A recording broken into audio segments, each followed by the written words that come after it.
said. Yeah, I will never let you go, never let you go. I know I will never let you go, never let you go.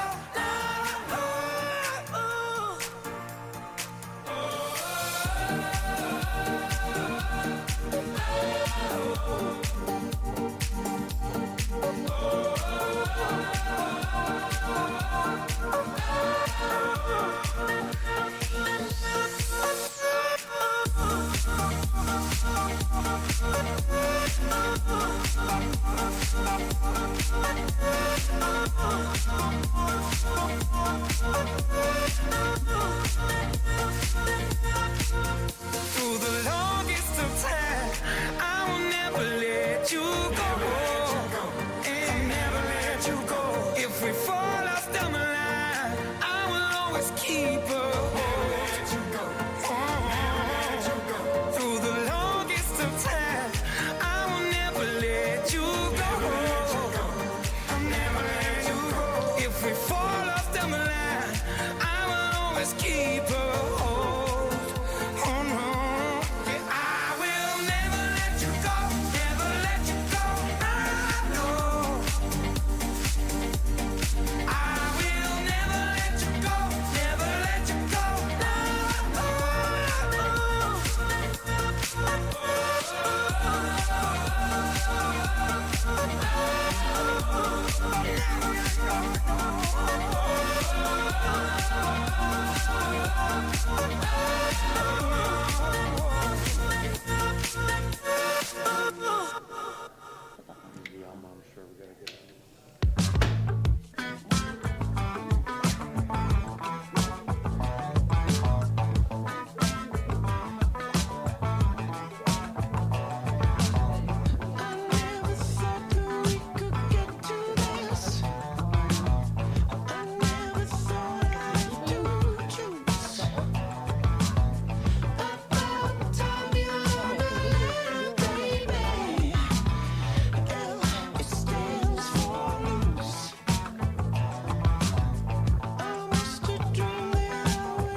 You got it? So close your eyes and you'll get into a rhythm, baby, a rhythm. Just close your eyes and you'll get into a moment, honey, a moment. And breathe with me. I'm ready to give in, lay heavy on my skin.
oceans with you. This one right here? Oh, I'm.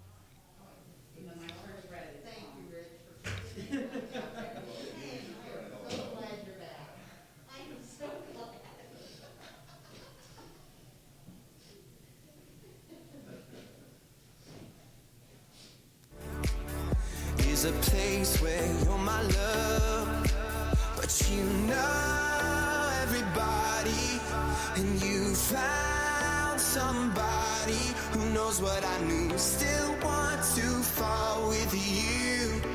I want to fall in the oceans like we used to. You know everybody, and you found someone, yeah. You think that is true. Still want to fall with you. I want to fall in the oceans like we used to do.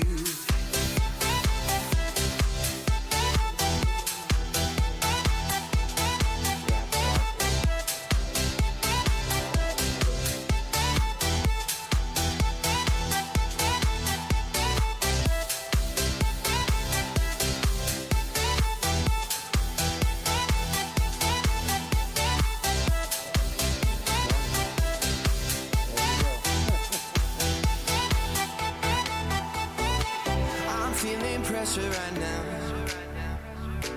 I need to pick me up, but baby you're not around. And all the things that I've seen,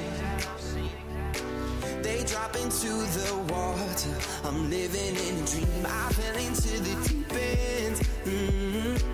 You start to rise above me. I tried to pull you in. Now all that I can think of is a place where you're my love. But you know everybody, and you found somebody who knows what I knew. Still want to fall with you. I want to fall in the oceans like we used to. You know everybody, and you found someone, yeah. You think that is true. Still want to fall with you. I want to fall in the oceans like we used to do.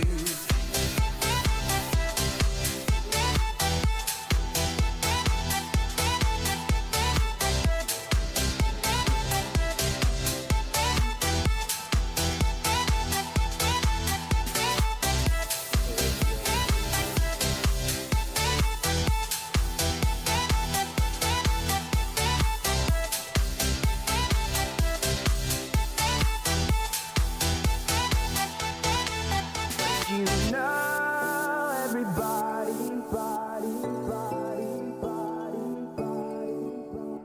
Tuesday, January 26, 2021, public hearing for the City of Tampa's Barrio Latino Commission. Welcome, everyone. I'm Lee Nguyen, the Vice Chair of the Commission. If you're here to present a project, you will have limited time to make your presentation, so we suggest being thorough but concise. When coming to the microphone, you will need to identify yourself and your relationship to the project. The commissioners will not ask any questions during your presentation. Your project should be presented in the following order: site plan, elevations, architectural details, wall sections. Staff then presents the staff report. We will then ask for public comment. Following your presentation, the commissioners will be asking questions in the same order as the presentation. Please state and spell your name clearly. If you are here to speak for or against the project, your time will be limited to 3 minutes. So take some time now to summarize your comments, because 3 minutes goes by very quickly. Following public comment, the applicant will have 5 minutes for rebuttal. The public hearing will then be closed. The only comments which will be allowed after the public hearing is closed will be in response to any questions from the commissioners. The commissioners will then discuss the case and will make the decision based on the city ordinance, chapter 27 of the city zoning code, the design guidelines, the Secretary of Interior standards, design review comments, and the testimony given at the public hearing. The BOC can only act on items that are within our specific jurisdictional responsibility. Owner agents are independently responsible to obtain any appropriate permits and/or approvals. If you haven't already done so, please silence cell phones. I will also introduce the other commissioners, starting to my left here. Liz Welch, Eric Schiller. Rich Simmons, architect. And then with us today from staff, we have Dennis Fernandez, Ron Vila, Belly Juzak, and with legal, we have, how do we say this again?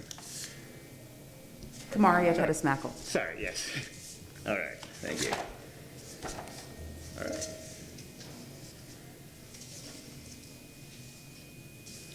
And then let's see.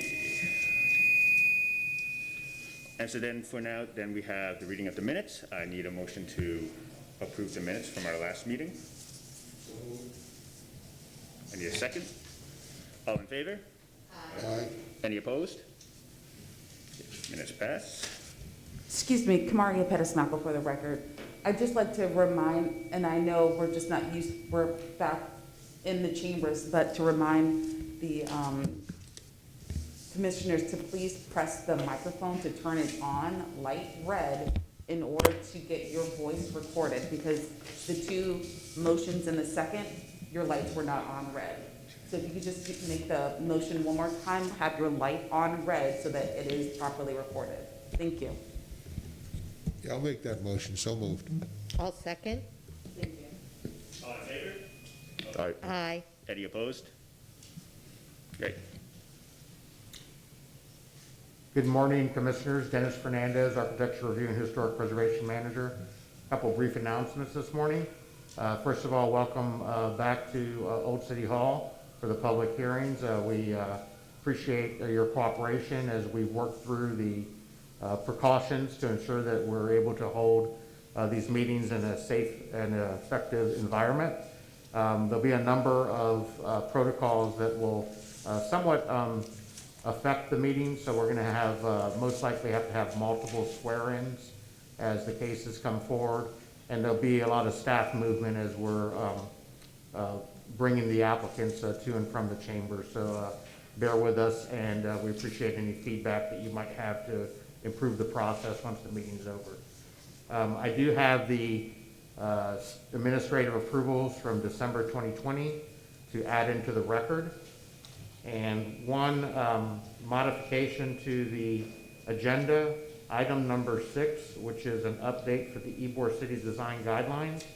I would request that you move that to the end of the agenda after VOC 2134 so that we can begin our business as quickly as possible.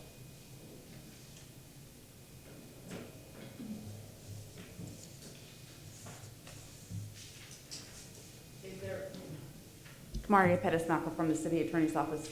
Can we have a motion to move item number 6 to the end of the agenda?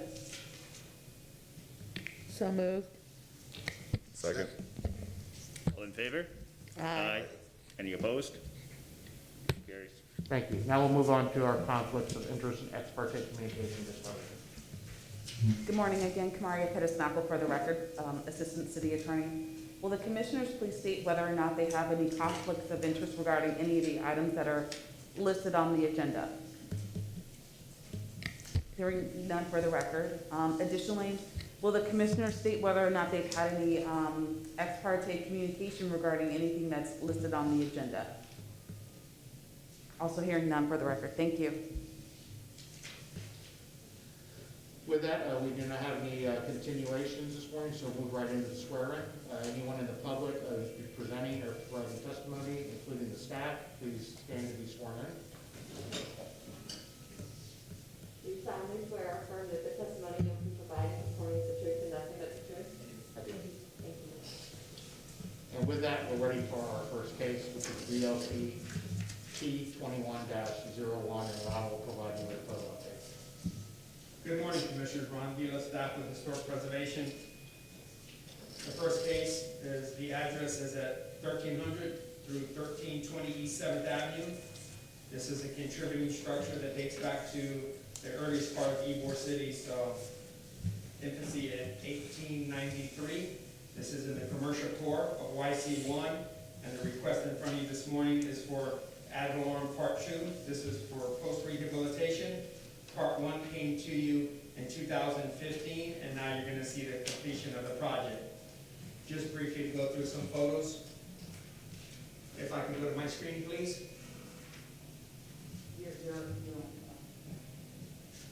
We're all seeing your screen. So up top, we have the Sanborn map that dates back to 1929 is the one that I usually use. And the green box is the property in question. You see the red shading of the area in the green, which indicates that this is brick construction. This is on 7th Avenue. And if you look at the fabric along 7th Avenue, you see the commercial core that 7th Avenue is lined with mostly brick commercial buildings. This building is between 13th Street and 14th Street, and there is an alley that runs to the rear of the property, which is to the north. Moving to the vicinity map, right below it.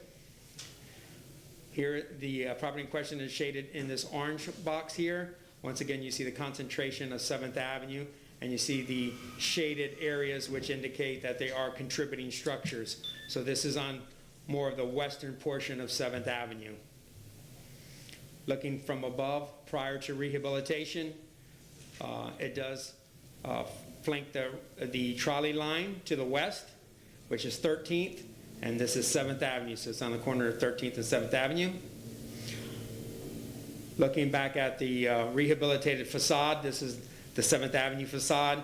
You see the implementation of the hex pavers to complete the project and the hardscape along 7th Avenue. You see the lower bulkhead that is traditional with the display windows on top, and then the transom to complete the storefront. And then the recessed entry features as you come into the storefronts. And then the period appropriate signage that's coming on board as the spaces are occupied. This is the western facade. This building was encapsulated with stucco that will be part of the presentation as it comes forward. And then you see that this board did review an addition to the one-story building here, but it was set back a considerable amount from the parapet on the front and on the side. On the front, I believe it was set back like 45 feet, and then on the side, 25 feet. So it just peaks over when you look at different perspectives of the building. This is looking back at the building from 7th Avenue. Here's the building that we're speaking about.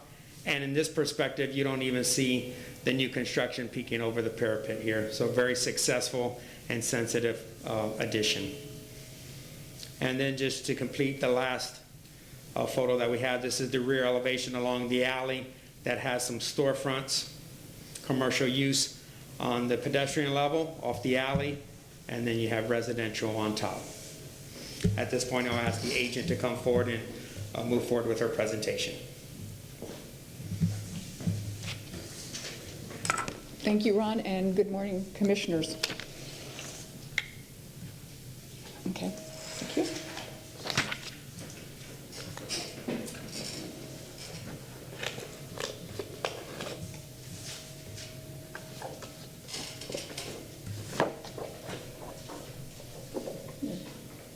Start with I'm going to be using the Elmo pretty consistently during the presentation. My name is Stephanie Farrell, and I'm the agent for the ownership of this property. Okay, so Ron showed you the 1929 Sanborn map. I'm showing you the 1895 map, which shows that the sort of the front part of the front 2/3 of the project of this building was built as of 1895. And then the area between the alley and the masonry building, this white area, that was infilled over time, including a 2-story building, which we'll see in the presentation. So the rear of the building is basically stuccoed masonry, and the front being the original brick. This is the site plan of the building. This is the subject building with showing the inset openings, the alleyway on the rear, and its proximity to the Jose Marti Park. In designing the rehabilitation and restoration of this building, of course, photo documentation is extremely important, and we have had 2 very good photographs of the building, this being the 1300 block of 7th Avenue, and you can see the original inset openings and the decorative brick facade and stepped corbelled parapet. And here's a closer view of the architectural detail of the building, and this photograph dating from 1930. I'm going to move on to showing you very quickly the elevations of the building as pre-rehabilitation and post-rehabilitation. Here again is the site plan. You'll see the inset openings. Here is the drawings of the front facade as presented.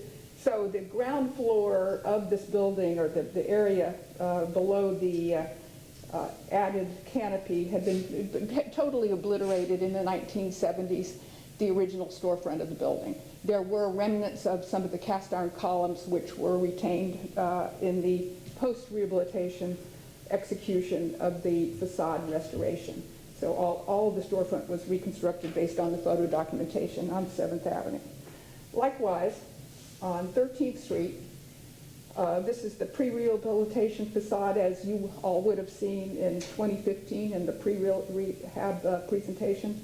And here is the post-rehab elevation, which includes the two-story building which has been restored, the window openings that have been restored. They were covered over with stucco, and then of course the two-story rear addition, which represent 16 new apartments. And here is the rear elevation, rear elevation pre-rehabilitation and post-rehabilitation.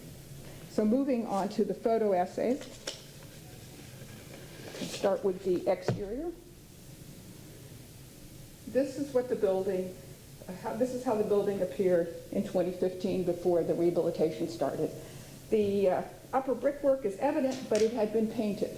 The lower area was basically stucco on concrete blocks with these round windows and inset panels, and so that there were the evidence of the original inset entries was obscured. This is this same view today, post-rehabilitation. You can see it's a major transformation of this property to its 1893, as close as we can get to its 1893 appearance.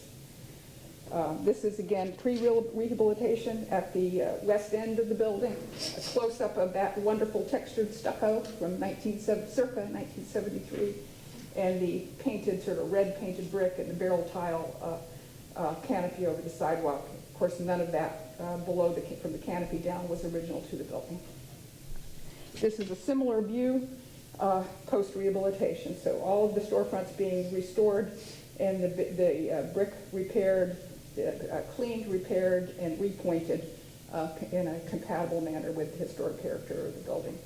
This is a close-up view a little further down along the building, again showing the rich architectural detail that has been preserved. And this is the east end of the building, again showing a little bit more of the detail and some of the additional inset entries. A closer view of the peeling paint as in 2015, pre-rehabilitation, and a similar view post-rehabilitation, restored. And another view, pre-rehabilitation of the front facade and post-rehabilitation of the front facade, and the as well as the west corner of the building, and the two-story rear addition that was built sometime between 1893 and 1925. This is during construction, and you can see that the stucco was in the process of being removed, and these windows were revealed, these window openings were revealed in the process of the construction work. And of course, this is what that facade looks like today. Okay, so moving to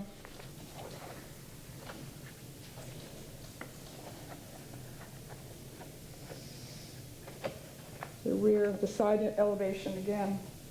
This is a close-up view of the west facade along 13th Street. And this is the alleyway pre-rehabilitation looking east. This is that same view today, looking east. So the alley has been restored. In fact, it's all brick, carefully done by the owner. This is the alley pre-rehabilitation.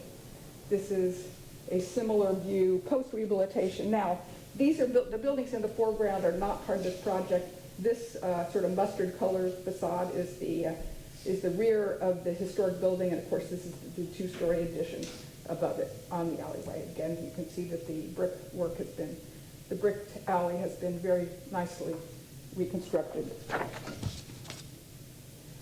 And so, moving to the interior.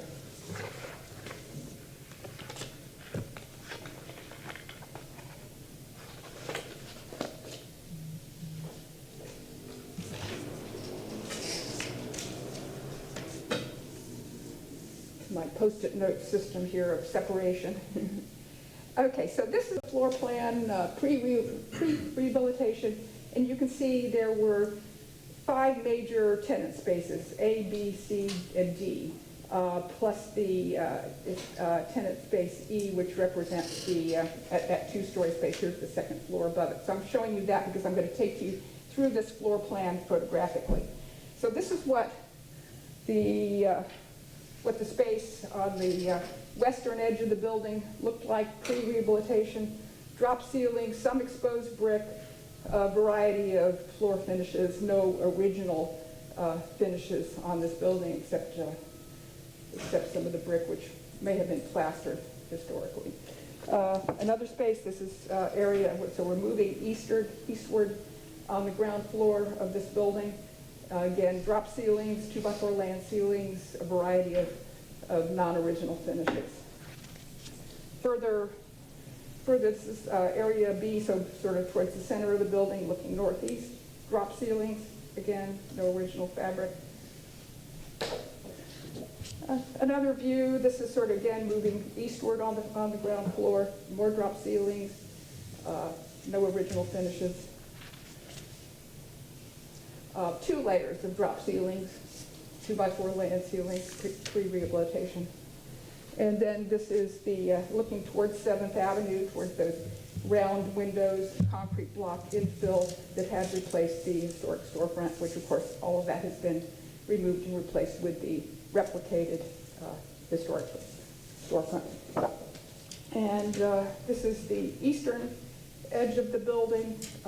Again, just more of the same, but you can see that, again, there's no original fabric. So this is the second floor of that end building that faces 13th Street. And you can see there is some original wood floor. The windows are not original. There's drywall on the original ceiling. And then this is that same view post-rehabilitation. And with new windows matching the original repaired brick and restored wood floor. This is the front entrance to that building from the interior, looking west. This is a further out view of that same space. This is that entrance, and then you'll see a stair in the background that has been restored. The same stair, restored newel post leading to the second floor of that space. This is the top of the stairway, a view at the top of the stairway of this lib workspace, by the way, and here is a wider angle view of that space as completed. So again, a major transformation from starting with the exterior, moving onward into the interior. So maybe that part explains the 5-year process of rehabilitation of this building. So, so starting out back on the ground floor at the western end of the building is a tenant space occupied by Tucker Hall. And as you can see, as you will see, it is sort of an open plan. The concrete floor has been polished. The wood frame ceiling has been restored and repaired. And we're looking towards 7th Avenue here, and this is a conference room, which we will see. Again, this is a closer view from the inside of the Tucker Hall space. This is the conference room right off the entrance. 7th Avenue being on the right side of this image. More open area office space, very tastefully done. I should say tastefully and respectfully done of the historic building. Again, more open office space of the Tucker Hall office use. Another view of that. And then moving eastward to the next tenant space, which is occupied by a company called Washalaba.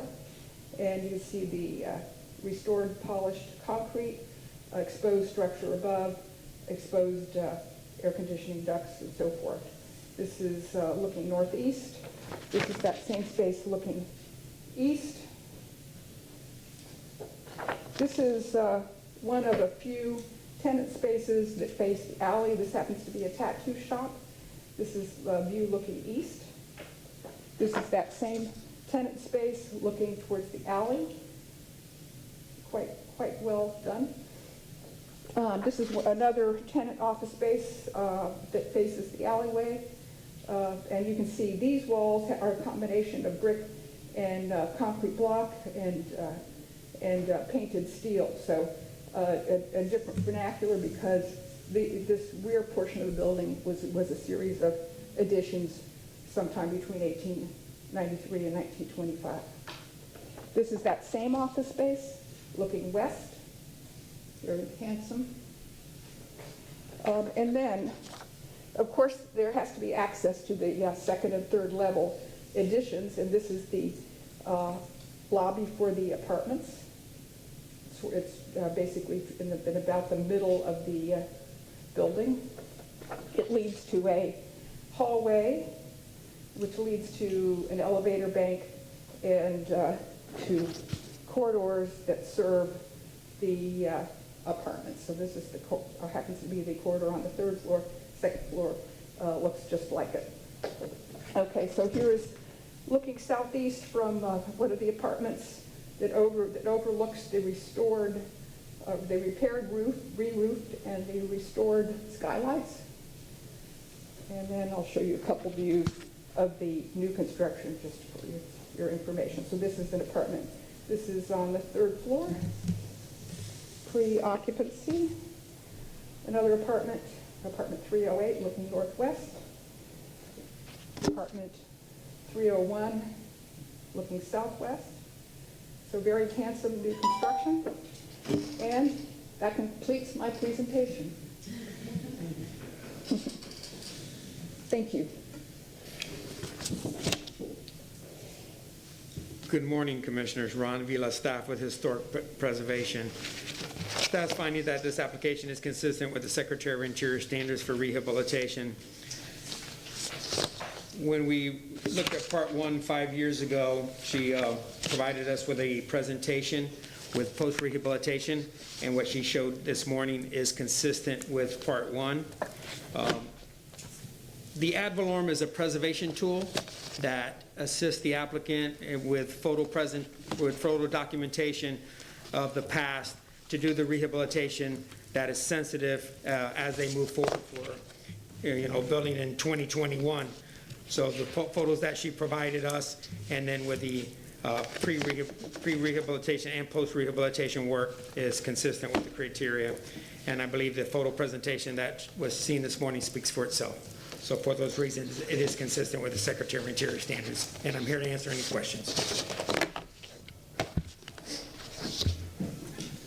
Thank you, Ron. We'll move on to asking for any public comment. And seeing that there are none here, I do not believe any, so then we'll just have our commissioners ask questions, starting with my left here. No questions? I have no questions. Just a couple quick questions. Some of the photographs were dark on the interior. What's the exposed structure above? I believe you stated that you painted it. Was that It's like a tongue and groove it's wood? basically it's wood. Yeah, it's wood. On yeah, bar except joists? on the back of the building is a combination. The ceiling structure was a combination of wood and/or bar joists, depending on when it was built. And then on the elevation, the south elevation on 7th, it looks like two different types of brick there on the upper facade. Is that all original? Yes, And it was just different lots? yep. Okay.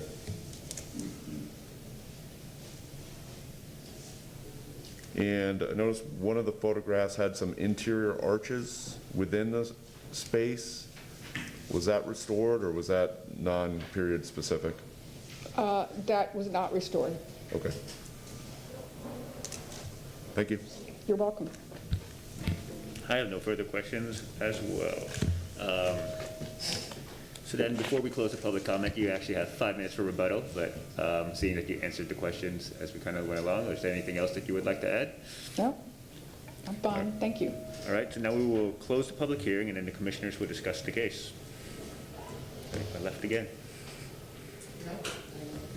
Looks straightforward to me. Yeah, this is an excellent job. I mean, a full restoration. I remember this when it came through originally, and it's been a long process, but I think the outcome speaks for itself. It looks great, and it's a great addition to 7th Avenue. Agreed, very respectfully and thoroughly done. So now we need a motion. I'll make a motion for this ad valorem tax application. I will move to approve the ad valorem tax exemption application. Part 1? Part 2. 2, sorry. For the plans presented at this public hearing in case number BLC T21-01 for the property located at 1300 to 1320 East 7th Avenue for the rehabilitation of this property because based on the facts in the record, the proposed project is consistent with the Secretary of Interior's standards for rehabilitation and guidelines for rehabilitating historic buildings. Second. All in favor? Aye. Aye. Any opposed? Congratulations. Thank you very much.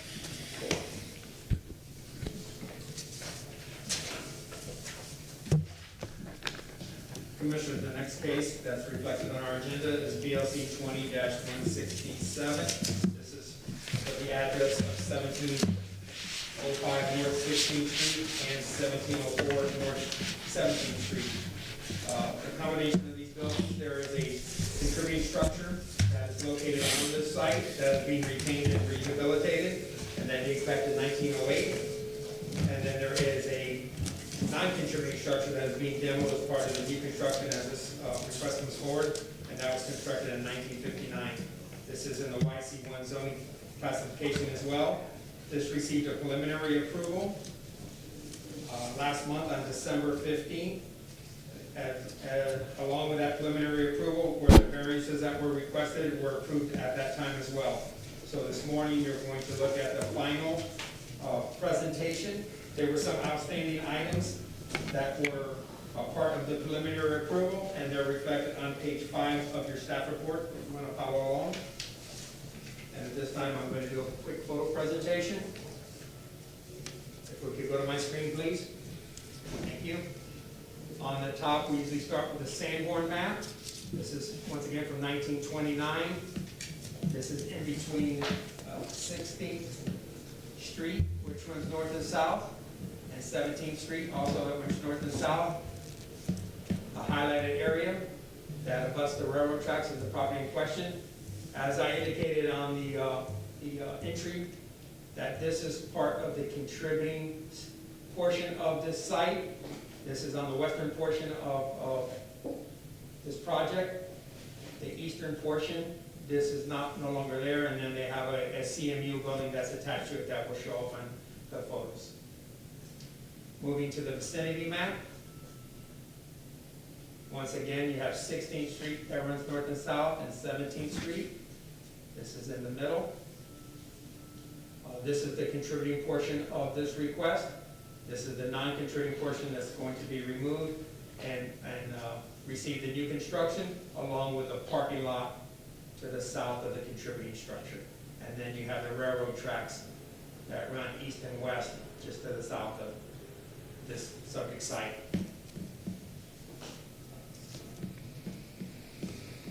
This is looking from above. This is the contributing portion that will remain and be rehabilitated here. This is the non-contributing portion, and then the parking lot to the south, so you get your bearings, and then here's the railroad tracks. Moving to the front facade of the contributing structure.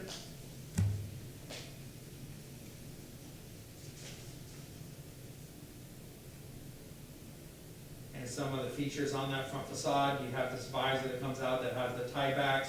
You have these larger metal windows. This is the north elevation along the alley and some of the fenestration along the alley. This is continuing the portion of the alley as you get into it a little bit further from 16th Street. This is looking back at the building. This is looking north. This is the southern portion of the contributing structure with the fenestration that's there. This is looking back at the front facade. These are the metal windows that operate in the middle. You see the overhang and the structure elements. Looking back at the south elevation in totality. This is the non-contributing portion, and then the contributing portion, this will be removed. This is how that non-contributing eastern elevation looks. This is 17th Street. And looking at the alley elevation as well.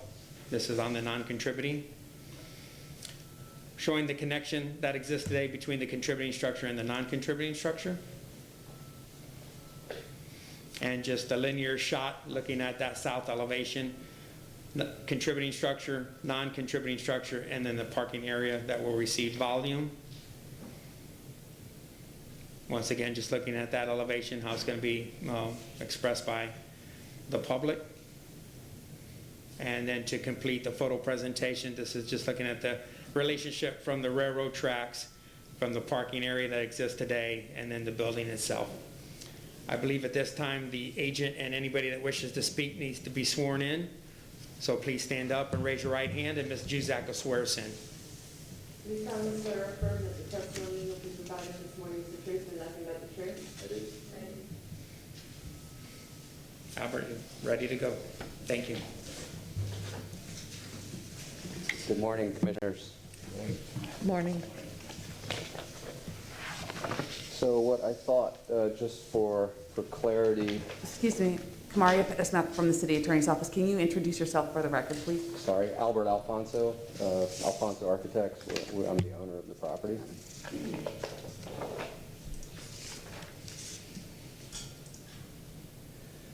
So from the last presentation that we made to you, there were 5 items that you guys wanted us to go back and take a look at to possibly improve some of the material changes and some of the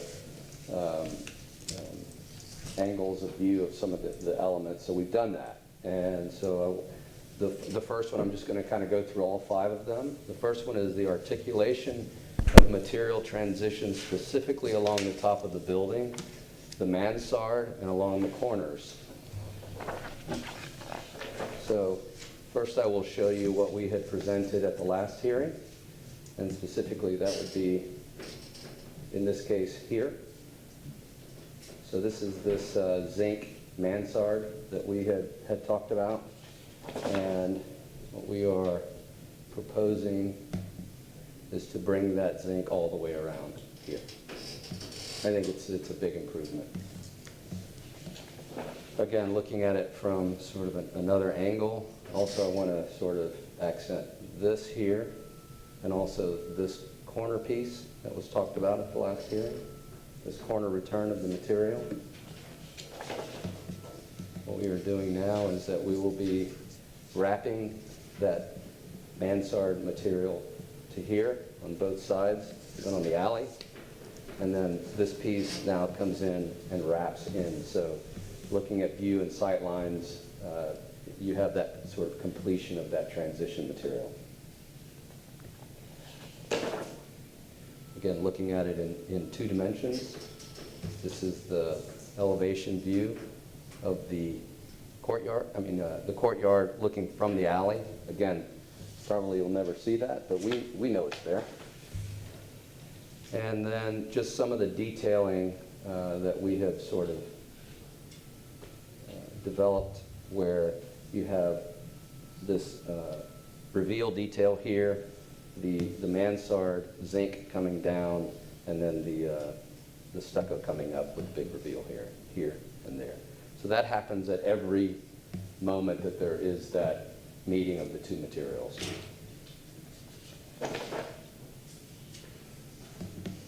This is that view of the new building sort of turning here, and then the zinc panel detail and elevation.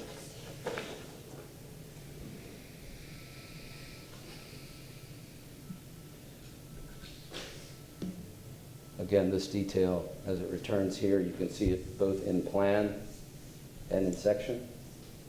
If you have questions, we can blow that up for you. So that handles the first point.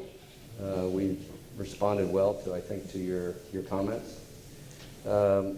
Material and hand railing at the roof deck, if occupiable. Through some discussions with the client, we can declare today that the roof deck is not occupiable. If at some point it will be, we will come back in front of you for that.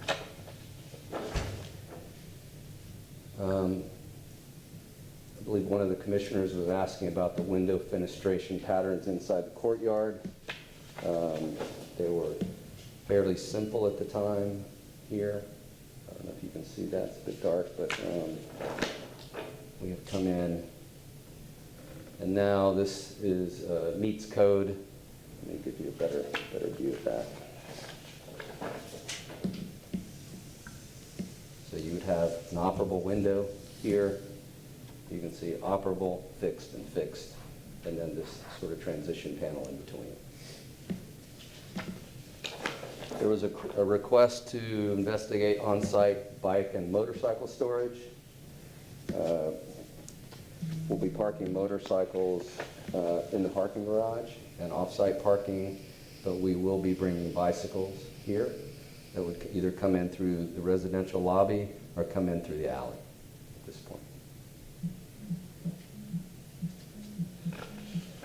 Lastly, there was a discussion about, in our Haya project, some of the reflectivity of the glass along 7th Avenue. I can tell you that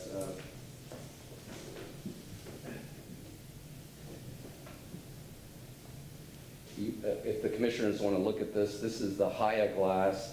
This is the glass we are proposing. It's a little bit more transparent. Obviously,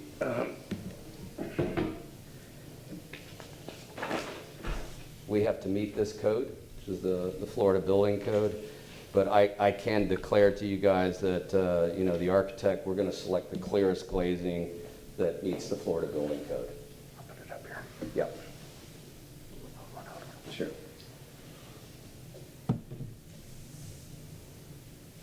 It is less reflective. It's probably hard to see that.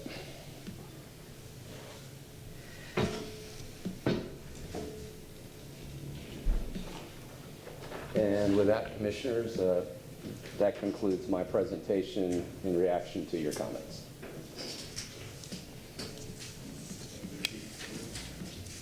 Thank you for the presentation.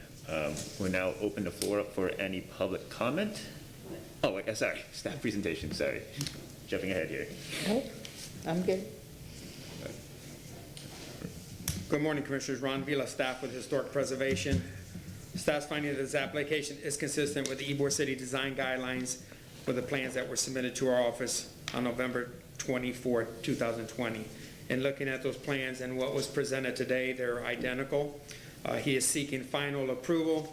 As I stated earlier, there was 5 conditions that were attached to the preliminary approval. He went through all 5 of those conditions as well, and they were reflected on page 5 of your staff report. Staff also had a couple of conditions attached to the final approval as well, if the applicant could discuss, and these are on page 4 of your staff report. Additional or final signage request at this time if it's been vetted out, the status of the encroachments for the canopies and the blade sign. The agent should engage into a process with the right-of-way to get those reviewed and approved. And then if the agent could go through a couple of wall sections and just call out from the top to the bottom the materials that are going to be used, as well as the color palette. That concludes staff's portion of this request, and I'll be here to answer any questions. Okay. Thank you, Ron. 1 second. Now that Ron has presented, we will open the floor up for any public comments, if there are any.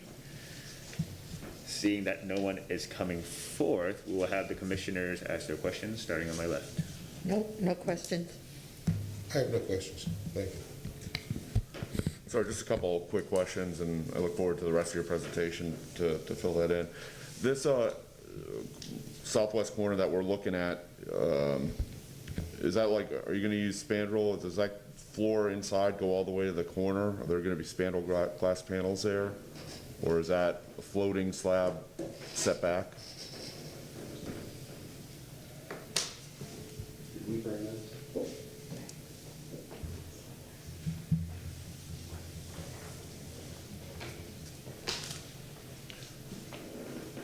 Mr. Alfonso, with the glass sample, is that where you're going to use that glass everywhere? Yes, sir. Okay. Yep.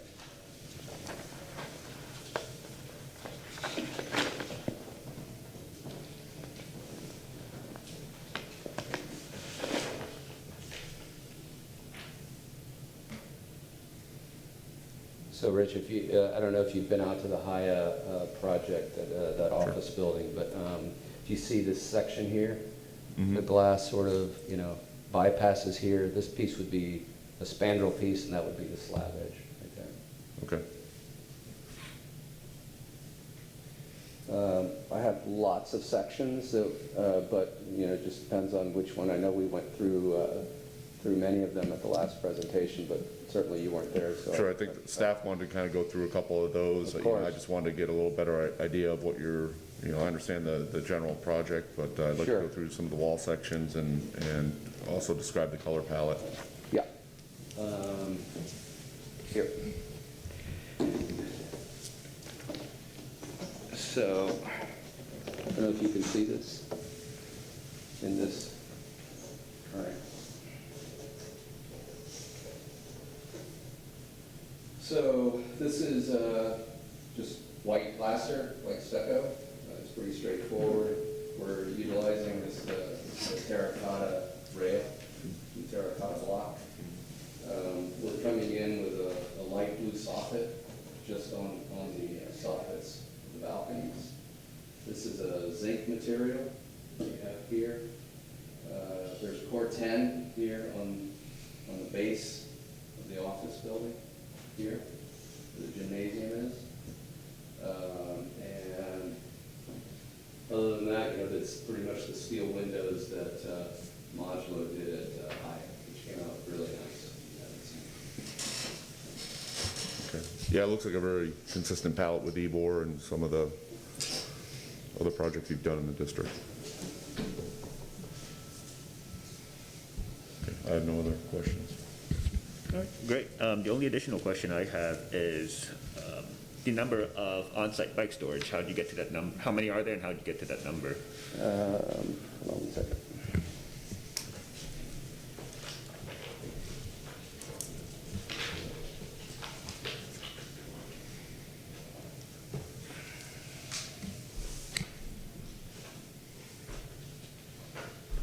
I can't lick my fingers, so it's a bit difficult.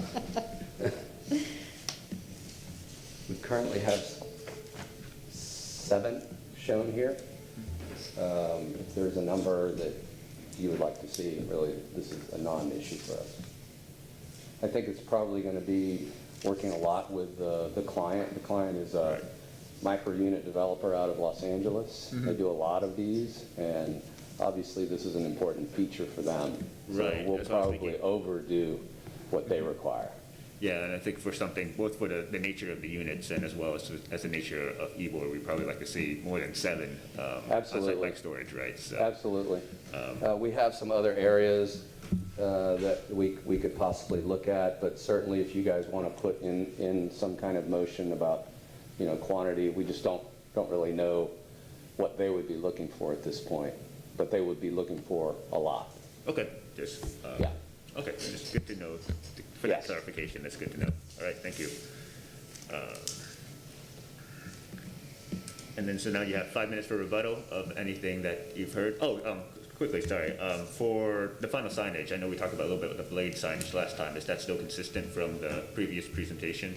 Yes, it is. We're just, again, trying to figure out a naming of the project, logos, those kinds of things. I believe we're starting the process right now with right-of-way, and I believe it's very similar to what we did with Haya. I mean, even at the end, I believe that we didn't get our signage resolved on Haya until we were 6 months out on the project working with staff. So, but it will be consistent, and if we have to come back to you to present that, certainly we will. Okay, great, thank you.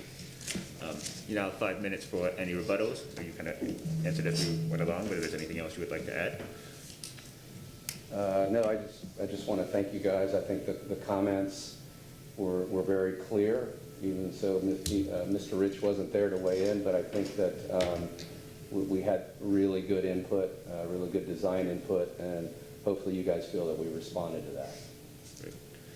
So now we'll close the public comment, and I'll actually have our commissioners discuss the case, starting with Rich over there. All right. Yeah, I like this project. I used to work in that building all the time, and Yep. it's a nice historic building, and I think it's something that we've seen that warehouse building next to it come through a couple different ideas, not through Barrio, but I'm familiar with a couple different ideas that have been tossed around for that building, and I think this is a great use for it. I like the way that the building addresses the historic nature of the train station, the depot, and also addresses the rail lines and the historic fabric of the district in that area.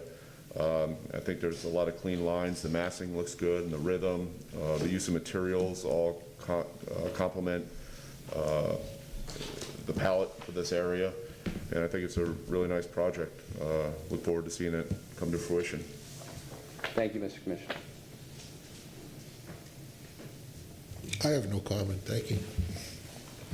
The only thing, I appreciate you answering the questions that we had from last time. I'm excited about the project. I think it's going to be a good thing for the area. That's all I have. Agree with the other commissioners. Thank you for taking the time to address all our comments, and yeah, this will be a great project for Ybor as well, I believe. Now with our discussion, just need a motion.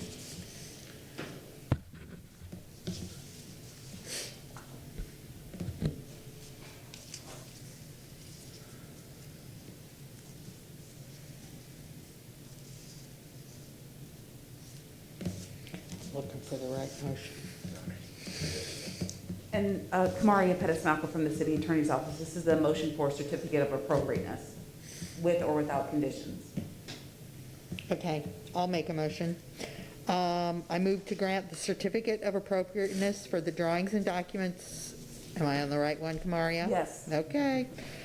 Presented at the public hearing of VLC 20-167 for the property located at 1705 North 16th Street and 1704 North 17th Street, because based upon the finding of fact, the proposed project is consistent with the Ybor City Design Guidelines of the City of Tampa. They've met all the code, everything that's been required, and I have no conditions on it. We have a motion. Do we have a second? Second. Yeah, I would say a couple conditions. I'd like to see the applicant work with staff on the final signage package and final finishes to make sure that they're consistent. That's pretty minor. And then I would also add just to work with staff for the final placement of all the bike racks and all that kind of stuff. And then, are you open for those? Yeah, I'm Conditions? fine with those two conditions. Can you, and I apologize, the two conditions were to work with staff for the signage, and what was the For other? the final signage and the final locations of the final location and number of the bike storage. Bike storage? Yes. Right. and finishes, exterior finishes. And Commissioner Welch, are you okay with amending your motion to reflect the Yes, conditions? yes, that's Okay. fine. And then, it's the applicant. Are you, do you understand the conditions of the motion? Yes, sir. Yeah.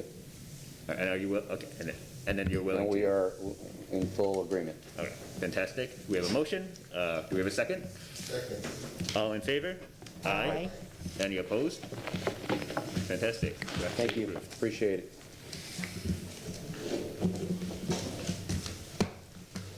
Commissioners, Dennis Fernandez, Architecture Review and Historic Preservation Manager. The last case, we were waiting on a couple of the property owners to come. If it's the pleasure of the board, if you want to go ahead and have the PowerPoint for the design guidelines update now, and then we can hear the last case following that. Is he talking to us? I'm sorry? Is he talking to us? Yes, he is. There is, I'm sorry, Kamaria Pettismackle for the record. Mr. Fernandez, and I don't know if your mic was on, so it probably wasn't projecting, I don't know. He was saying that number 3, application for number 3 is not here yet. They're waiting for certain members of the public for that application. He's asking if the commissioners will be okay with the presentation regarding the Ybor City Design Guidelines. We moved that item to the end of the agenda, Do we need a motion for that? right, Okay. to amend the agenda. Do I'll make the motion to amend the agenda. we have a second? Second. All in favor? Aye. Any opposed? Great.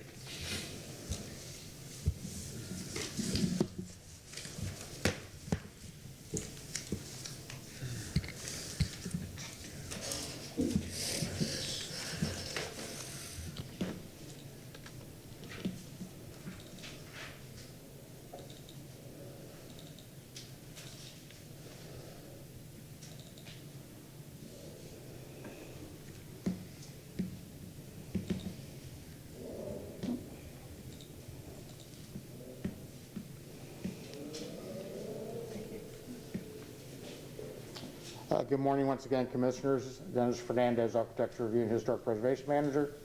Do you have the PowerPoint up on your monitors? Very good. I'm going to be presenting you a brief overview of the process that we've just recently commenced, which has an objective of updating the Ybor City Design Guidelines document that is used as a reference material for both yourselves as you make your decisions, for the staff, and for property owners and developers within the Ybor City Local Historic District. The staff is conducting this kickoff meeting in place of the design team, just in a fashion to have it be just more economically viable. So I'm just going to briefly review the project scope, the schedule team, a little bit about the current standards and the draft, and then next steps.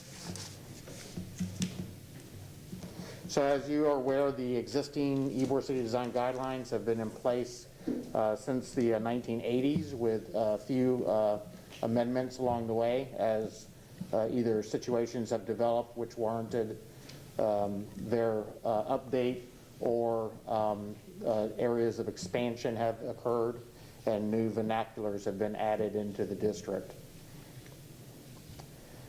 It's been, we've had a goal, the staff has had a goal for quite a while of updating the guidelines. Having the resources and staff time to do that is somewhat challenging, so we've sought out a consultant to assist us with the process, and they are beginning their work evaluating the current draft of the guidelines, and will soon be engaging in their stakeholder engagement. So the kickoff meeting is kind of the stage where we're at now. We've had internal meetings with staff. The consultants have attended the last Historic Preservation Commission meeting, at which time they provided the same presentation. And then today we're addressing the Bar Latino Commission kickoff meeting. One procedural clarification is that the Historic Preservation Commission is actually the commission that has jurisdiction for creating and updating design guidelines for the city of Tampa, for all the districts and any individually designated properties. However, your role in this is critical.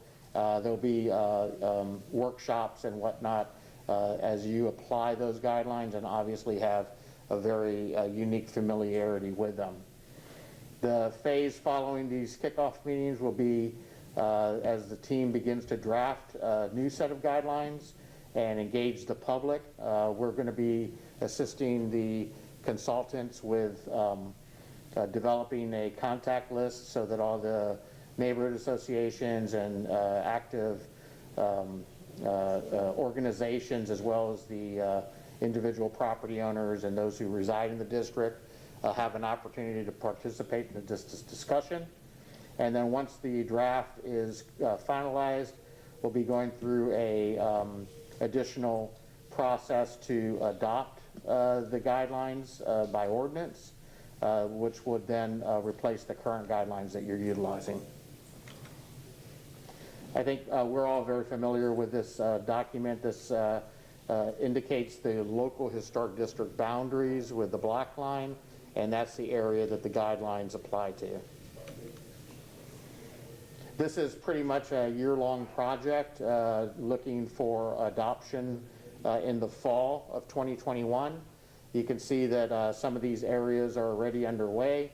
So we've been providing input into the drafting process so that there's at least a framework to work with as we begin to receive input and some vetting out of issues as it develops. So we'll be back to you at future opportunities to both receive your input and to update you on the progress. The consultant that we've chosen is S&ME Consulting. They have a broad history of urban planning projects as well as historic preservation projects. Patricia Chajewski is our project manager, and then she's supported by a number of staff, which you see here illustrated on the slide. So we're excited to be working with them. They've been very engaged up to this point, and we're sure that there's going to be a lot of active discussion about the future design elements of Ybor City. A little bit about the current guidelines. I think you all are more familiar with this than others. The current guidelines do address, I think topically most of the issues that we're dealing with. They are a little bit dated in the areas of infill construction and pertinent features, which will be updated through this process. And our goal is to create a more user-friendly reference guide to assist individuals who are looking for answers within the Ybor City Historic District as they plan out their projects, both residential, commercial, and industrial. See some of the existing work that has been done over the years to illustrate. We're not going to throw everything out of the guidelines. What's working we'll retain and improve upon and perhaps expand, but there are other areas that need to be updated or need to be added, and we'll be identifying some of those as we go through the public engagement process. See some of the examples of projects throughout the district, both new construction and rehabilitation. The current guidelines were really written with an emphasis on rehabilitation, but I believe from your role you obviously have seen that there's some very substantial new construction projects coming through the district, and that the guidelines really need to be relevant for those types of reviews as well. The staff did assist by providing sort of a draft template that we had been developing to the consultants. It has more expanded general information sections that provide procedural guidance to individuals engaged in the design review process. We'll be using this as a starting point, but we kind of envision some of it being consolidated just for ease of managing the use. Of course, there'll be a rehabilitation section. That section, my fundamental principle on the rehabilitation section is it needs to correlate with the Secretary of the Interior standards for rehabilitation. So, that's going to be the fundamental principles that we instill within a rehabilitation section, such as maintaining original features and using original materials when they're available and economically feasible. So we'll have, this is an area I think that is somewhat well represented in the current guidelines, but could be probably expanded to have a more relevant depth. And then, of course, new construction, always a controversial topic within a historic district about how you build out both additions and new development to do so in a way that's not only compatible with the area around you, but doesn't necessarily result in some type of adverse impact to the historic district at large. So we will continue to work with the consultants, with your engagement and that of the public and organizations within the area to try to refine that. I do think this is an area of the revised document that's going to take quite a bit of time to put together. And then all the details, which you just concluded a hearing where the details were pretty much the predominant discussion of the hearing. There's a lot of both positive and potentially negative impact from details, and so we want to identify those and put those into the document so that we're able to provide guidance to individuals that are beginning their development process. And as I said, we are engaged in the kickoff meetings, concluding that today. You see the general, it's been somewhat of a accelerated kickoff period as everyone has become oriented with the goals, because we do want to try to conclude this by the end of the year, in advance of the end of the year, and to also have the opportunity to meet with other organizations that they're, it's a little bit unpredictable now about the methods of being able to arrange those meetings. So we're having to do a little bit more planning to ensure that we're able to engage the appropriate individuals into this process. And unfortunately, just the nature of what we're dealing with does require that some of the meetings be virtual, but we're going to also have in-person opportunities to participate through the public hearing process, at which anyone who does want to come and speak about the guidelines will be able to attend one of those public meetings. And those meetings will be noticed in accordance with the code, and they'll be mailed noticed and posted noticed and signs placed throughout the districts as we move into both the public engagement and the adoption process. One thing I want to focus is that we are moving away from a guideline format and more to a standard format that gives more definitive guidance and allows you to make more definitive observations from the document itself. And the city as a whole has, not only our city, but nationally, programs have been moving to that standard to provide clarity and to provide users with the ability to understand what is expected from their project. So I'm happy to open the floor to any questions. As I said, we'll be back to you, and you can expect to be contacted in the near future about a workshop to discuss this. Thank you.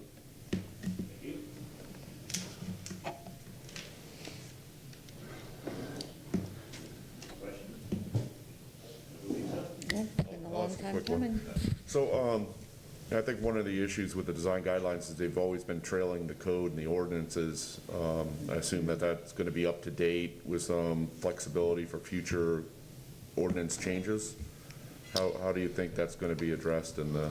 Well, one of my goals is to be able to have the document be able to be updated a little bit more often so that these sections, and that's one of the reasons for breaking it down into more sections, that we're not dealing with perhaps an entire treatment, we're just dealing with parts of the whole, and that is going to allow for it to be a little bit more of an evolving document. I have already been discussing the need to update the ordinance pretty much at the same time when we're beginning to finalize the document for adoption purposes. The ordinance and the reference materials kind of are woven into each other and depend on each other. So if they don't relate, you can have difficulties there as well. So I recognize the need to pay attention to the ordinance, and we'll certainly initiate that. That'll be a kind of a separate discussion, but it is relevant to this overall goal. Sure, and also future land use always seems to be a conflict. Right. There's, as we get into kind of drilling down on these issues, they somewhat mushroom, and we have to ensure that obviously we're respecting the comp plan and what the comp plan's entitlements are in conjunction with zoning. Is there like a specific timeline for updating the design guidelines, like every 5 years? Are you going to try to build that in, or too aggressive? I think that is certainly a good goal. The HPC has expressed an interest in dealing with these more routinely. I believe, what my immediate goal would be upon adoption of these guidelines and the related ordinance would be to turn my attention to the other historic districts and try to create a document update for those districts. And I have some ideas about that, how to make that a little bit more efficient. But we have 4 historic districts, and they each have their own set of design guidelines, and pretty much all of them are in need of update. Thank you.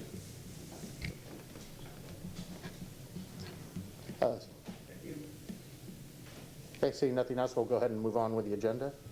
We're still waiting for it first.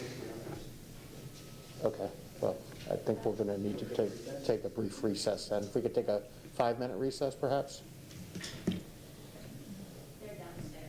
Do you need a motion for that? Let's take a 5. Just a motion for a 5-minute recess. Motion for a 5-minute recess? Second. All in favor? Aye. Okay, they're apparently checking in, so they'll be up just momentarily.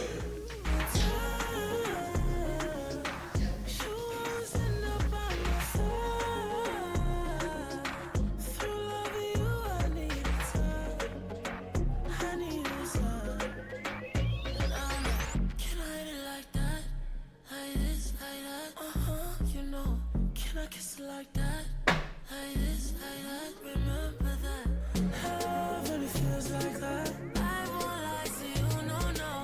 Can't hide it like that. I've been waiting for you,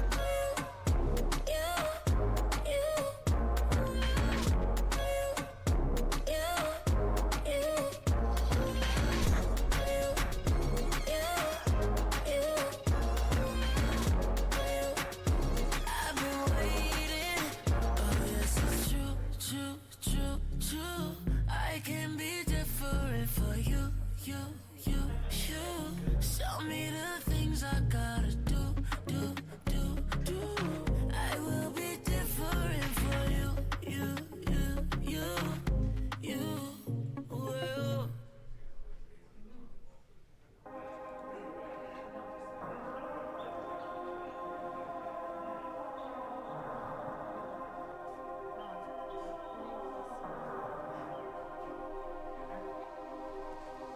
Another breeze at the zone, make it pour. I'll spend every dollar I've got and more. 'Cause when the butterfly looking at the ground, and swimming is harder thinking you'll drown. Running with you's never been running by. I'm getting the truth of my peace of mind. 'Cause I have spent too much time on my knees, and now I'm descending down differently.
Good morning, Commissioners. Ron Vila, I'm staff with Historic Preservation. This last case reflected on the agenda is BLC 21-34. This is for the address of 2910 North 10th Street. The primary structure on this parcel is a contributing structure. The zoning is YC8, and the request in front of you this morning is for a certificate of appropriateness for demolition of a contributing structure. As the applicant goes through her presentation on page 3 and page 4 of the staff report, needs to be satisfied, and that is to be consistent with the demolition ordinance, and that is reflected on chapter 2799F 1 through 3. At this time, briefly, I want to go through some photo presentation with you.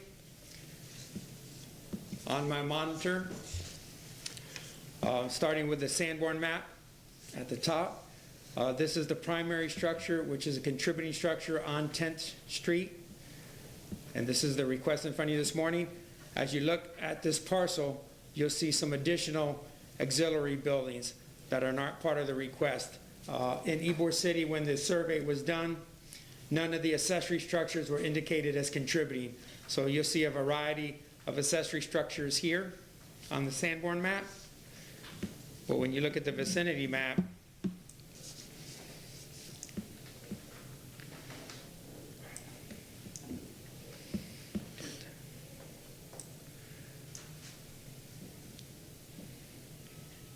which is here, this in the green box is indicating the contributing structure, which is shaded in the gray, but none of the accessory structures on this parcel or on the abutting parcels or within the vicinity are reflected. So this morning, what you're looking at is just the primary structure here and the request for demolition.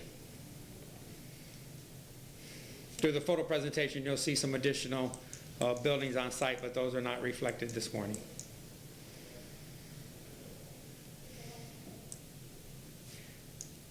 This is an overhead shot showing the primary structure on 10th Street. You see the fabric. It's a residential community. The YC8 indicates that the parcels are a little larger. So in Ybor City, around 4th Avenue and 5th Avenue, you'll see some tighter lots that have a 25-foot frontage. Over here in this area, and that's why the different zoning classification are the lots are a little larger. This is looking back at the structure in question. This is the front facade.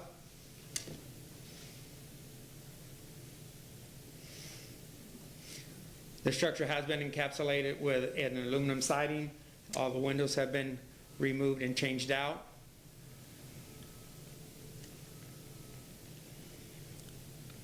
This is looking at an interior shot, the same vernacular, the siding encapsulating the historic siding, and then this was part of the original structure. The structure had a main base to it and then an appendage towards the rear. And this is looking at the rear elevation here. This is the south side and then coming around to the rear elevation. I just wanted to show you there were some auxiliary buildings as were indicated on the Sanborn map, but those aren't under evaluation this morning. You have 2 of them that were indicated on the Sanborn map and they're still there. And then some surrounding shots of the residential components as well. This is abutting to the south. Property in question is over here. You see the tail end of it. And this is to the north and across the street. At this time, that concludes the photo presentation. I'm going to have the agent come forward. At this time, the agent and anybody that wishes to speak needs to stand up and raise their right hand to get sworn in as well. Thank you. Do you solemnly swear or affirm that the testimony you will be providing today is the truth and nothing but the truth?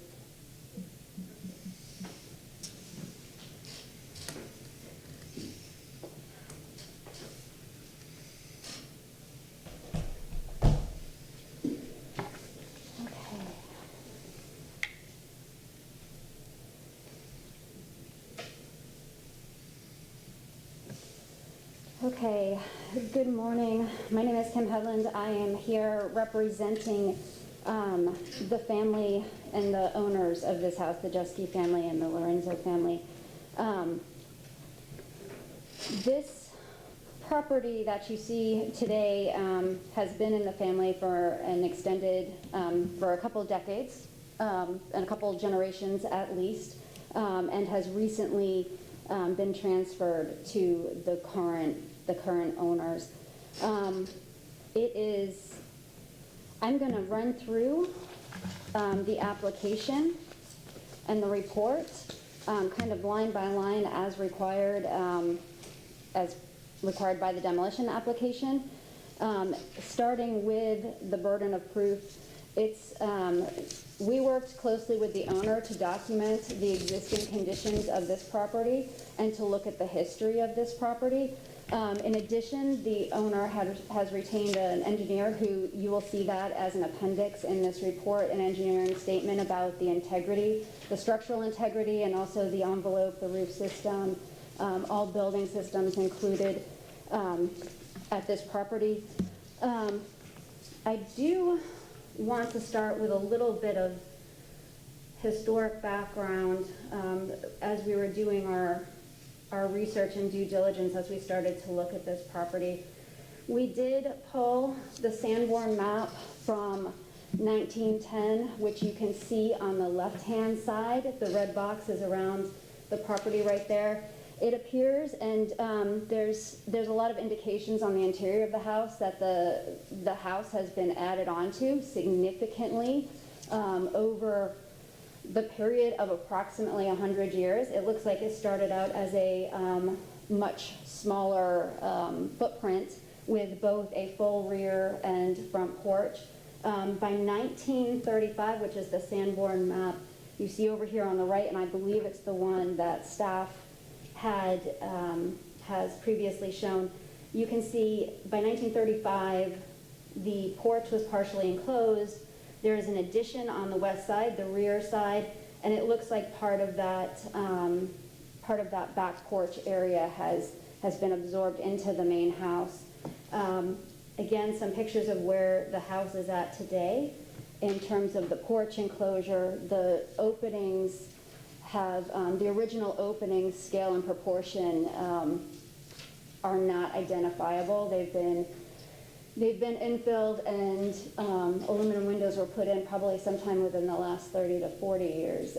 You can see the siding, and you can see some of the issues that we'll get into a little later with the structure and the proximity to grade. This house appears to have been built extremely close to grade, almost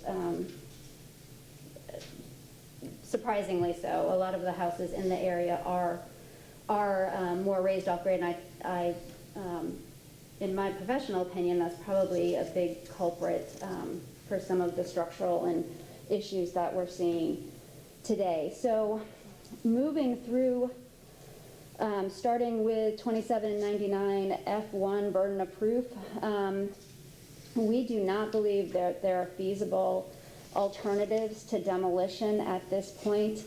Relocation, and I'll get a little bit further into the relocation in a moment, but relocation is not possible due to both the structural integrity of the primary structure and the lack of vacant parcels that are available in close proximity to this particular site. The structure is sadly in an advanced state of deterioration due to deficient aging of the structural system, the material condition of the exterior envelope, and some of those changes that we've seen over time. When those openings were changed and things were swapped out, the systems that were put back may not have been put back in a way to keep that exterior envelope as 100% effective as possible. As I mentioned, the structure's been significantly modified over time. It's evident when you're on the interior and from the exterior that there's been a series of additions and revisions made. And again, it's our professional opinion that demolition as an option for this family is very, very relevant and very very necessary based on the state of the structure. Moving on to section 1B, whether the landmark or building or structure can be retained on site. Again, there are significant structural defects. I will ask Leo to answer any questions regarding the structure. Beryl Engineering was kind enough to provide the engineering report that's included as an appendix in this document. The property is currently vacant. The exterior walls have deteriorated, and the structure has deteriorated to quite the point where it is a concern for the surrounding community. And again, there is that appendix with the structural considerations. I do want to go through some more specific photos at this point. You can see here that over time, some of these additions, it may have been an inferior construction and sort of this patchwork of additions and fixes over time. While very relevant and it served the purpose at the time, it definitely hasn't done the structure any favor in longevity and keeping those bones still good. Here you'll see some details from the front porch. There is a concrete porch. There's significant cracking and settling. There's also been a built-in brick planter added at some point, which has caused some pretty significant differential settling at the front area of the house. This is in the rear on the west side. Again, this is one of those additions that we've referenced that has been sort of patched and fixed with numerous materials and in numerous ways over many decades. You can see the roof here. There is a metal roof. However, it's been punctuated in numerous locations, not only with vents, but also skylights. Moving on to the interior, the vast amount of what would be historic or period appropriate detailing has been lost on the interior. And probably more disconcerting is the amount of sort of differential settling that is found, especially along the edges of the house and the structure, the floor system specifically, the structural system would require a complete replacement. Okay, so that kind of runs us through some of our more detailed photos. The next section of the required application, section C, whether relocating the landmark or building or structure is appropriate and feasible. I do want to share sort of a parcel map of the area. We did take a look at what was in close proximity and what was actually vacant. So you will see the yellow box here is the subject property. We have a lot over here on 21st Avenue, just to the north, a lot on 11th Street, just to the east, and a lot directly to the south. None of those were available for sale. In addition to that, we looked at sort of the cost implications of vacant parcels and what other comparable parcels have sold for recently in the neighborhood. You can see it ranges significantly from, I think, a low of $48,000 to a high of $75,000 fairly recently, and those are parcels of comparable size. When you add that to the cost of a relocation, which based on personal experience of moving a house very recently, about 1/10 of a mile, it was a $100,000 expense. So right out of the gate, you're at perhaps upwards of $170,000, and that's before you start the rehab. And then the question is it even structurally stable enough to relocate? Based on our review of the structure, we do not believe that floor structure is stable enough to actually withstand a relocation and then a rehabilitation.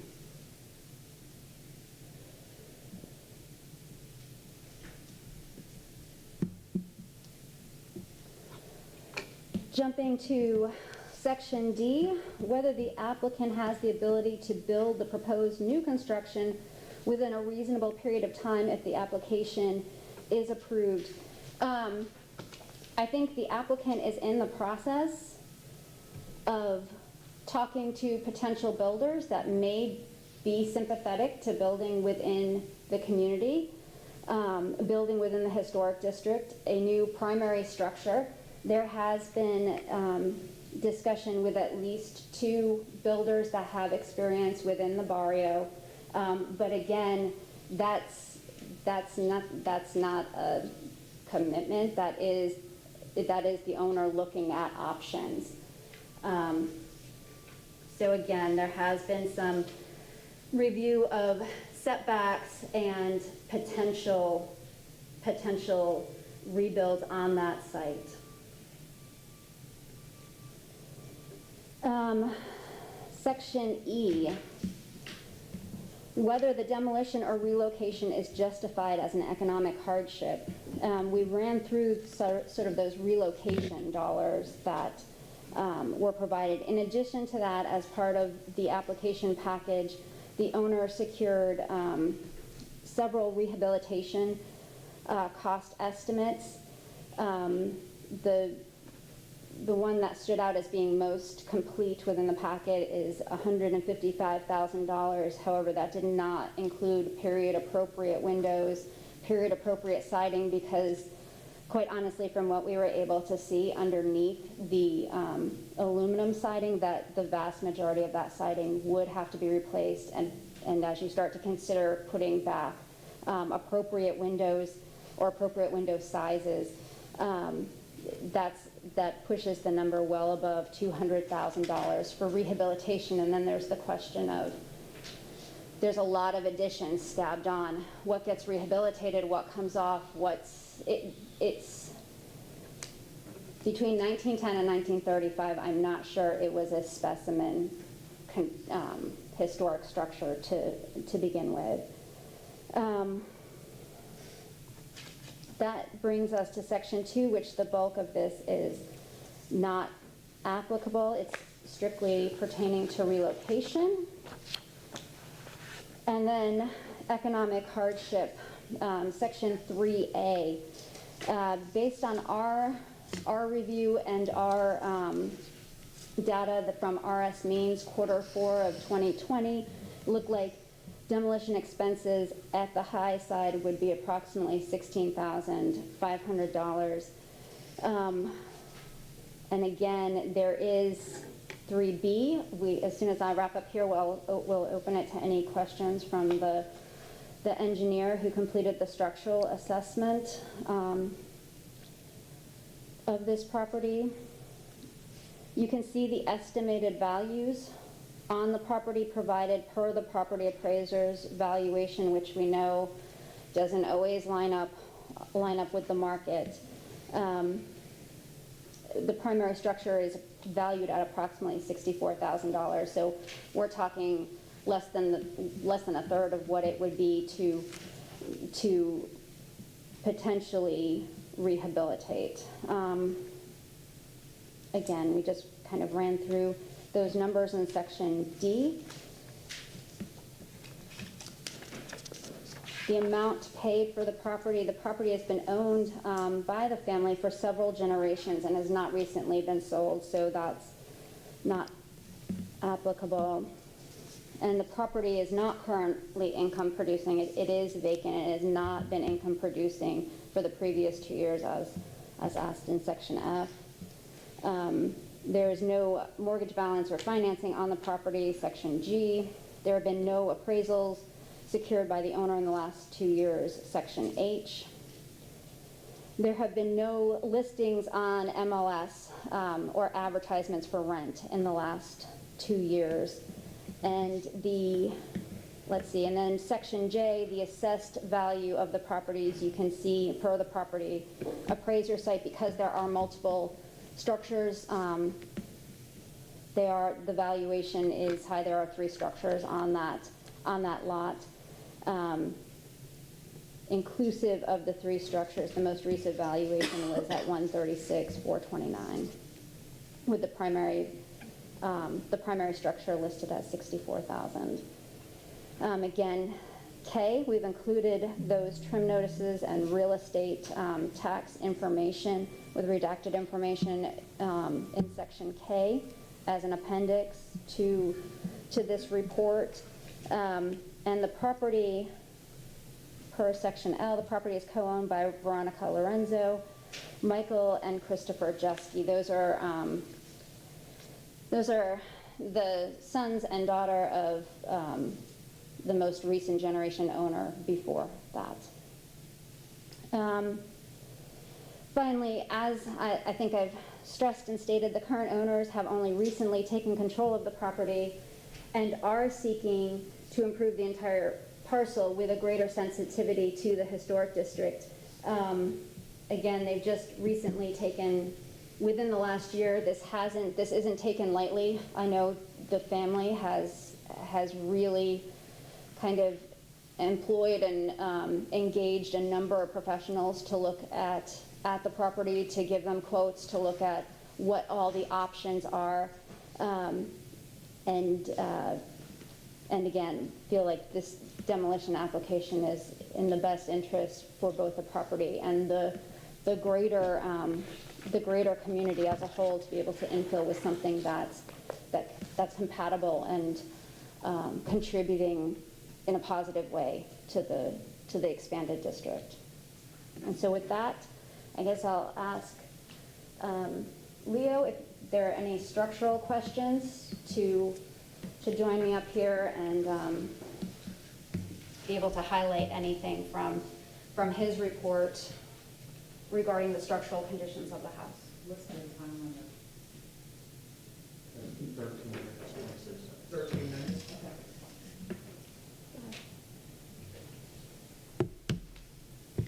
Good morning. Richard Cannon with Farrell Engineering and Inspection. I'm a licensed professional engineer, 65994, licensed professional mold assessor, MRSA 3730, licensed professional mold remediator, MRSR 3897, and licensed professional home inspector 8165. I'm basically here to answer any questions about our report that we produced on September 11th, 2020. I understand Kim provided it as an appendix and you all have had a chance to review it. Kamaria Pettis-Mackel from the City Attorney's Office. Now is not the time for them to ask you questions. This is still your time for the presentation. They're not going to ask you questions at this moment. They're waiting, giving you enough time for the presentation. Okay, I'll just briefly outline the report. We were out there on September 11th, 2020. We usually use the Hillsborough County Fire Damage Report outline template on evaluating structures. It's a commonly accepted template in this area. What I mean by template is just the report table that appears on page 1 and 2. We look at the structure and we analyze the different components. This was a residential structure with a metal roof with structural damage of approximate 1920 in age. We analyzed the different components. Roof sheathing, we found 50% overall damage. Roofing, 100% damage. Wall sheathing, I'm sorry, my report is shifted.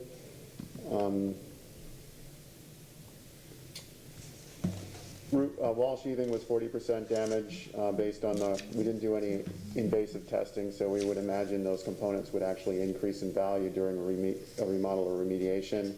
Roof rafters 30%, ceiling joists 50%, insulation 100%, drywall plaster 60%, paint inside 100%, paint outside 100%, bearing walls on the interior 50%, interior walls 50%, exterior doors 100%, exterior walls 60%, windows 100%. The slab, which is in reference to what was at the front porch, we found substantial damage there, so we put that as 100%. Electrical 100%, plumbing 40%. We don't have a percentage for air conditioning, even though it would be envisioned if you were to actually repair the place, you would have to actually replace 100% of the air conditioning. So just wanted to explain that one.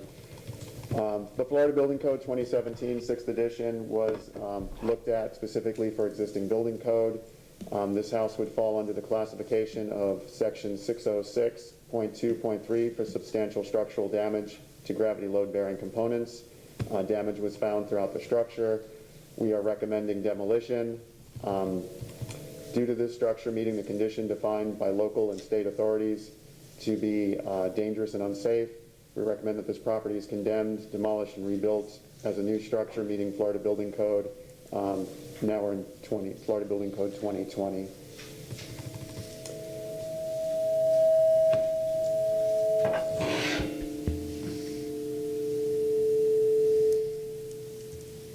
Okay, apologize about the level of feedback. We go on in the report to list several codes and ordinances about why we feel that demolition is the proper answer, one of which is FEMA Technical Bulletin 8 for substantial improvements and substantial damage, which is part of 44 CFR 59.1. Basically, that rule is also known as the 50% rule. When the cost of construction exceeds 50% of the cost of the actual building itself, you should really consider the options of replacement rather than repair. Even though this is not in a flood zone, a lot of municipalities still use the FEMA 50 rule as a determining factor on repair versus replace. We then go on to cite the City of Tampa Building Code, Chapter 5, about unsafe buildings, conditions, work, and non-conforming structures. This building did meet the criteria for being unsafe. We did find a microbial growth, which could be attributable to some type of mold that was untested. So in addition to the structural damages we have outlined in this report, it is our professional opinion that mold remediation would also have to occur on this property should you decide to have to save the interior. With mold remediation, our preferred method of elimination is to remove the components that have the damage. So in addition to the structural damages we have here, you would be removing wood that would be adjacent, so the wood itself might actually be fine looking from a structural standpoint, but it would still be contaminated with microbial growth. We then go on to state about the Hillsborough County ordinance, Part A, Section 8-1. It's their version of the unsafe house ordinance, which is unsafe structures and equipment. Our report then goes on to talk about the Florida Building Code, existing Building Code Chapter 6, where we outline what substantial structural damage is and the different components that would need replace and or repair during a potential repair or replacement. So I just want to read Section 606.2.3 for substantial structure damage to gravity load components. Gravity load components that have sustained substantial structural damage shall be rehabilitated to comply with the applicable provisions for dead and live loads in the Florida Building Code. Snow loads shall be considered if substantial structural damage was caused or related to snow effects, which we don't get snow in Tampa, at least not in the past 40 years. So basically, that was the area that we found. We found damage to the gravity load-bearing components in the attic, on the walls, and in the crawl space.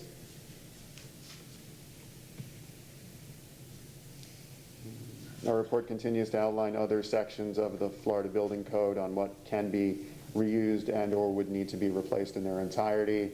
A lot of the systems are at 25% threshold, so once you repair or replace 25% of like electrical or plumbing or HVAC, you would have to upgrade those components to current building code. So that would mean 100% of all three of the MEP features of this property would need to be completely redone.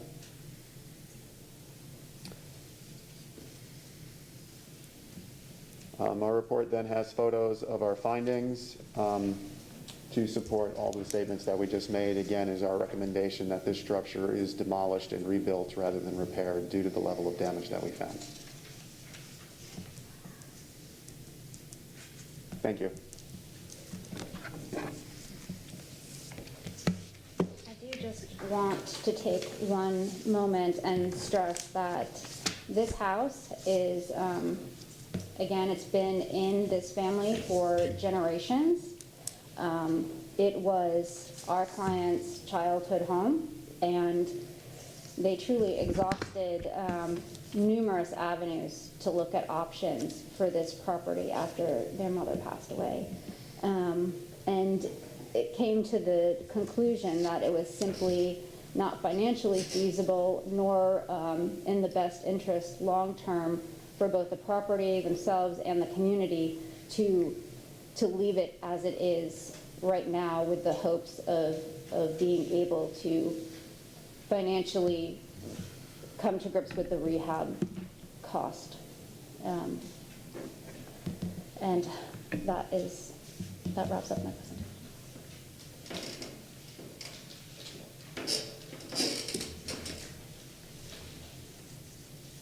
Good morning, Commissioners. Ron Vila, staff for the Historic Preservations. Staff's finding that this application is complete with the ordinance of Chapter 2799F 1 through 3.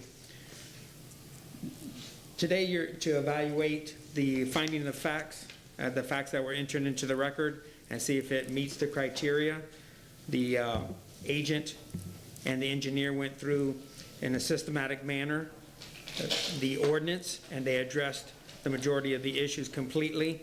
Staff has additional questions for them to present additional facts if they have them to present this morning, which is if there's any salvageable historic fabric items that are associated with this demolition request, that additional discussion to the rehabilitation numbers that are associated with the economic hardship section, specifically item D, and if there's any additional photos that they want to put into the record. Usually when we look at a demo, it's heavily aided with the demolitions and showing the deterioration of the structure. So I believe there's additional photos that they have that they might want to share with the board at this time.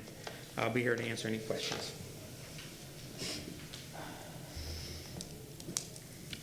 Thank you, Ron. Now we will open up the floor for public comments. Is there anyone here to speak for the project, for or against? Seeing no one else come up, we'll have the commissioners ask any questions, starting from my left here. Liz. No, I don't have any questions right now.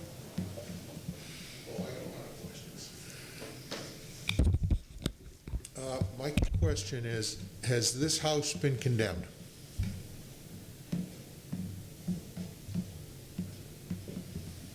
No, it has not been condemned by the So there were people living in it up to 2 years ago. Yes. It has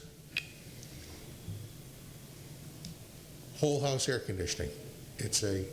No, I haven't seen any, I saw no window units, no. and I did see a condenser out back.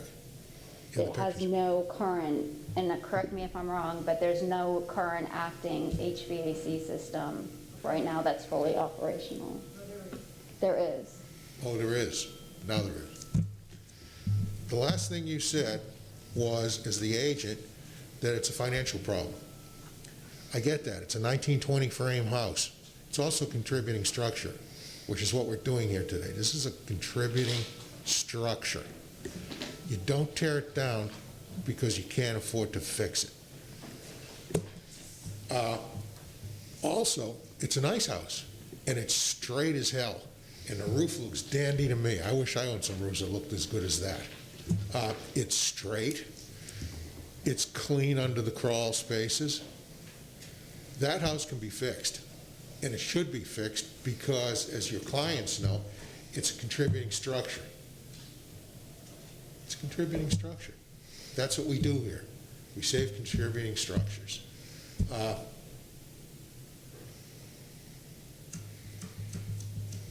I have nothing else to add. I think this is nonsense.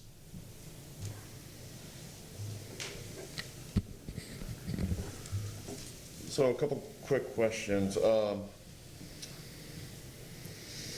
I'm kind of seeing some conflicting information on what part of the house is contributing structure and what part is not. We've seen two different Sanborn maps.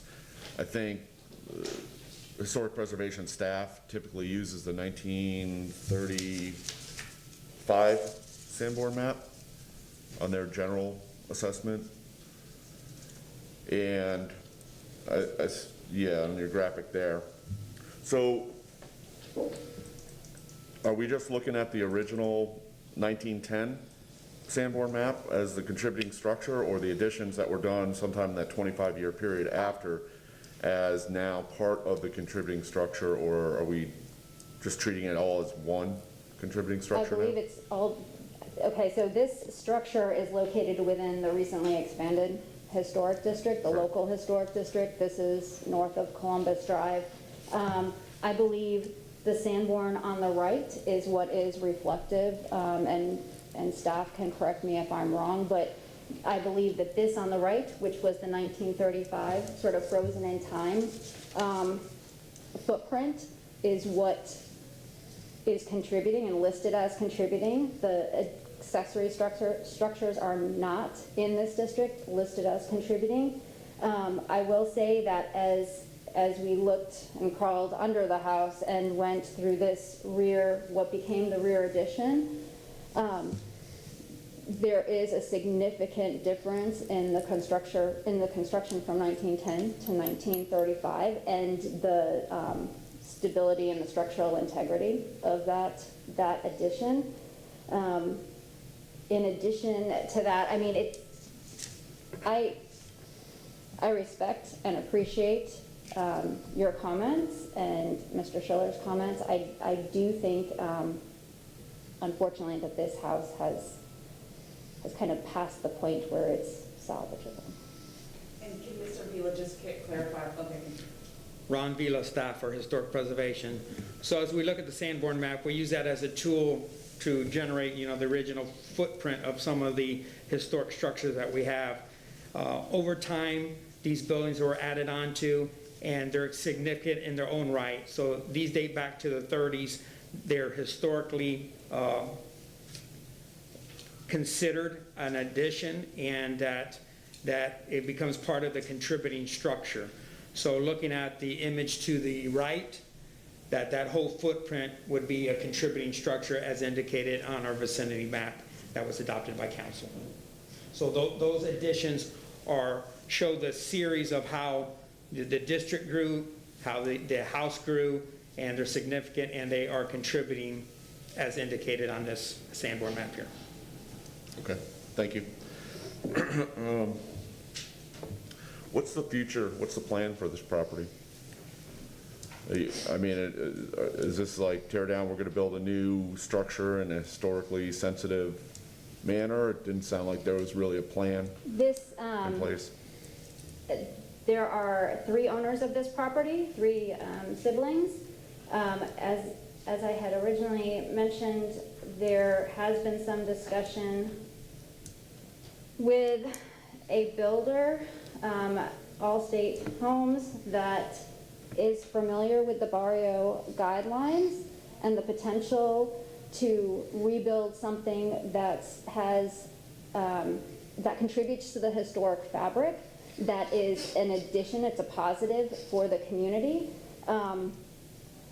Short term, that house has been vacant and is slowly deteriorating. And as a resident that lives in this general area, I can tell you it's very hard when we have these vacant structures that sit for extended periods of time. I think there's concern about the short term, which is why we're here today, but there is interest long term in the construction of something new that truly integrates into the fabric and contributes in a positive way to the historic district.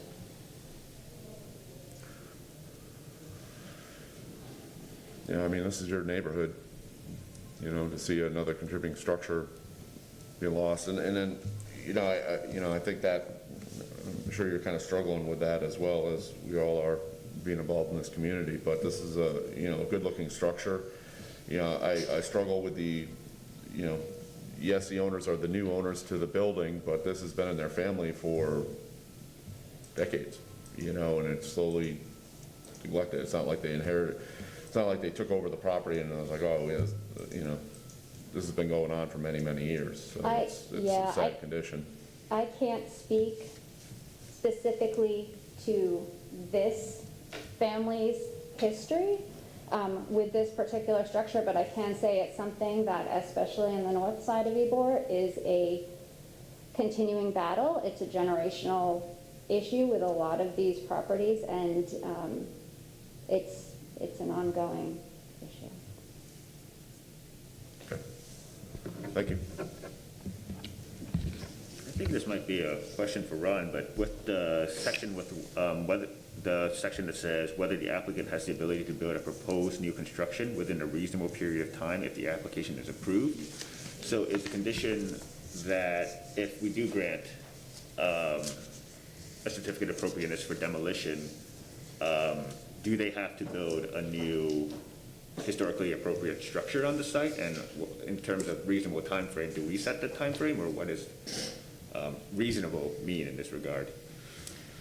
Kamaria Pettis-Mackel from the City Attorney's Office. So the agent has represented that they're not making a commitment about what they're doing with the property. They're just focused on the demolition, but I think she's previously stated that there's no commitment of when they would do it, when they would rebuild a contributing historical structure there. So the code says reasonable, but the agent has represented that they're not making a commitment to that. Okay. I would like the owner to chime in on that, as they're probably a little bit more. I didn't swear in before, so I don't know if you can do that. If she has not been sworn, she does need to get sworn. Right. Please tell me, sir, affirm that the testimony you'll be providing today is the truth and nothing but the truth. Yes. Yes. Hi, my name is Veronica Lorenz. I'm one of the co-owners of this property. And yes, we have been in conversation with numerous builders. One that we're leaning towards is Allstate, but I've spoken to 3, 4, maybe even 5. We say we haven't committed because we haven't signed a contract, but we hope to get done with this project if we get permission to demolish by the end of the year. That's really our goal. And each builder that I've spoken to, I've asked if they can accomplish this, and they've all said yes. But we're still working on the specifics, trying to get the price to where we need it. So we intend to replace something there. We don't want to leave it vacant or for the property. This was not an easy decision for us. Believe me, we've taken our time.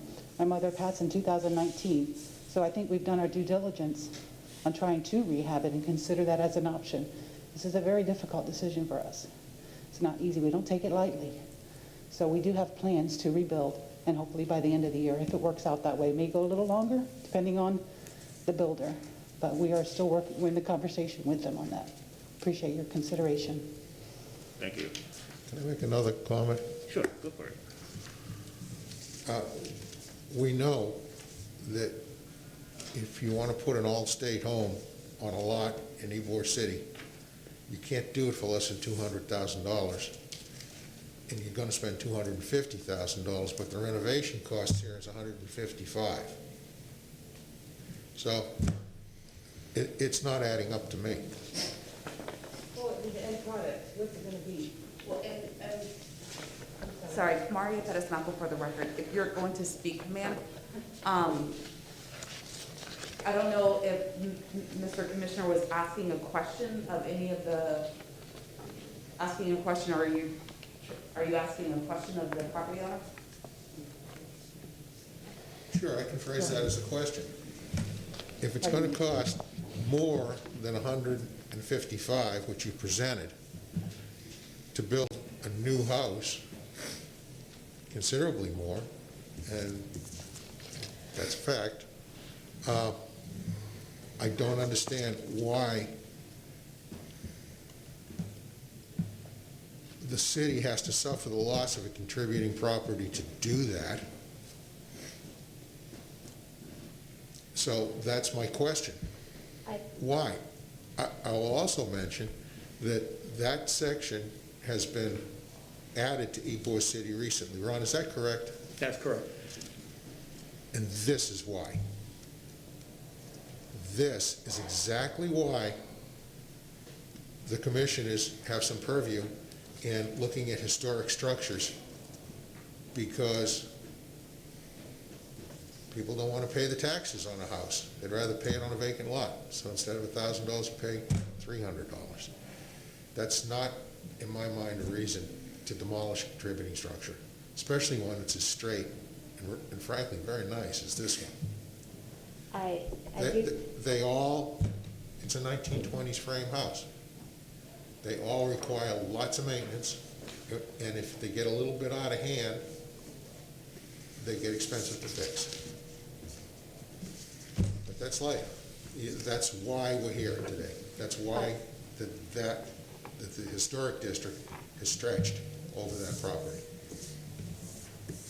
I would like to make a point of clarification. The one contractor estimate that was most complete was for a stabilization and a preliminary rehabilitation of 155. In discussing and going in depth in that estimate, we added an additional 55,000 anticipated because both the window package and the siding package did not accommodate some of the requirements to be of the value of the contributing structure. It wasn't consistent. The windows proposed weren't simply not consistent, knowing what we know about the historic district. So that total did bring it to up over to 200, 210. That being said, I think our owner that's here today said it best at the end. When all of that is rehabbed, the end result, the end product is something that's been sort of a patchwork of structures over time. It's been slowly added to, specifically from 1910 to 1935, but in addition, there's been subsequent enclosures, there's been interior details that have been lost, there have been window openings that are long gone that would be a guesswork.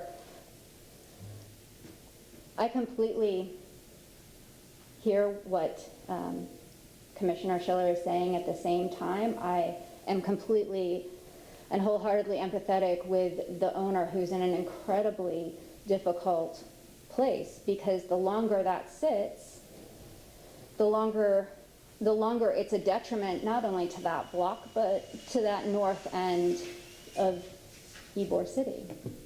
So.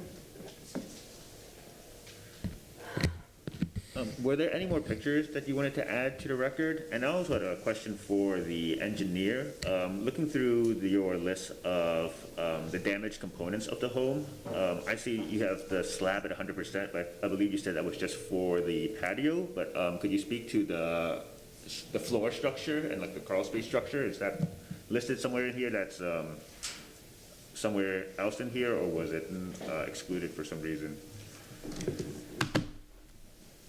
Richard Cannon with Barrel Project Engineering again.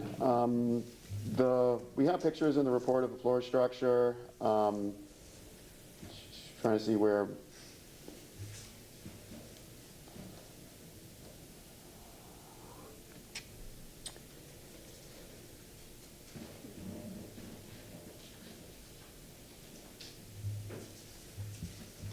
Yeah, the floor structure, again, we're using the Hillsborough County Fire Damage Report template, so we're using their categories. We believe the bearing walls comment at 50% encompasses the crawl space structure, because those are load-bearing components.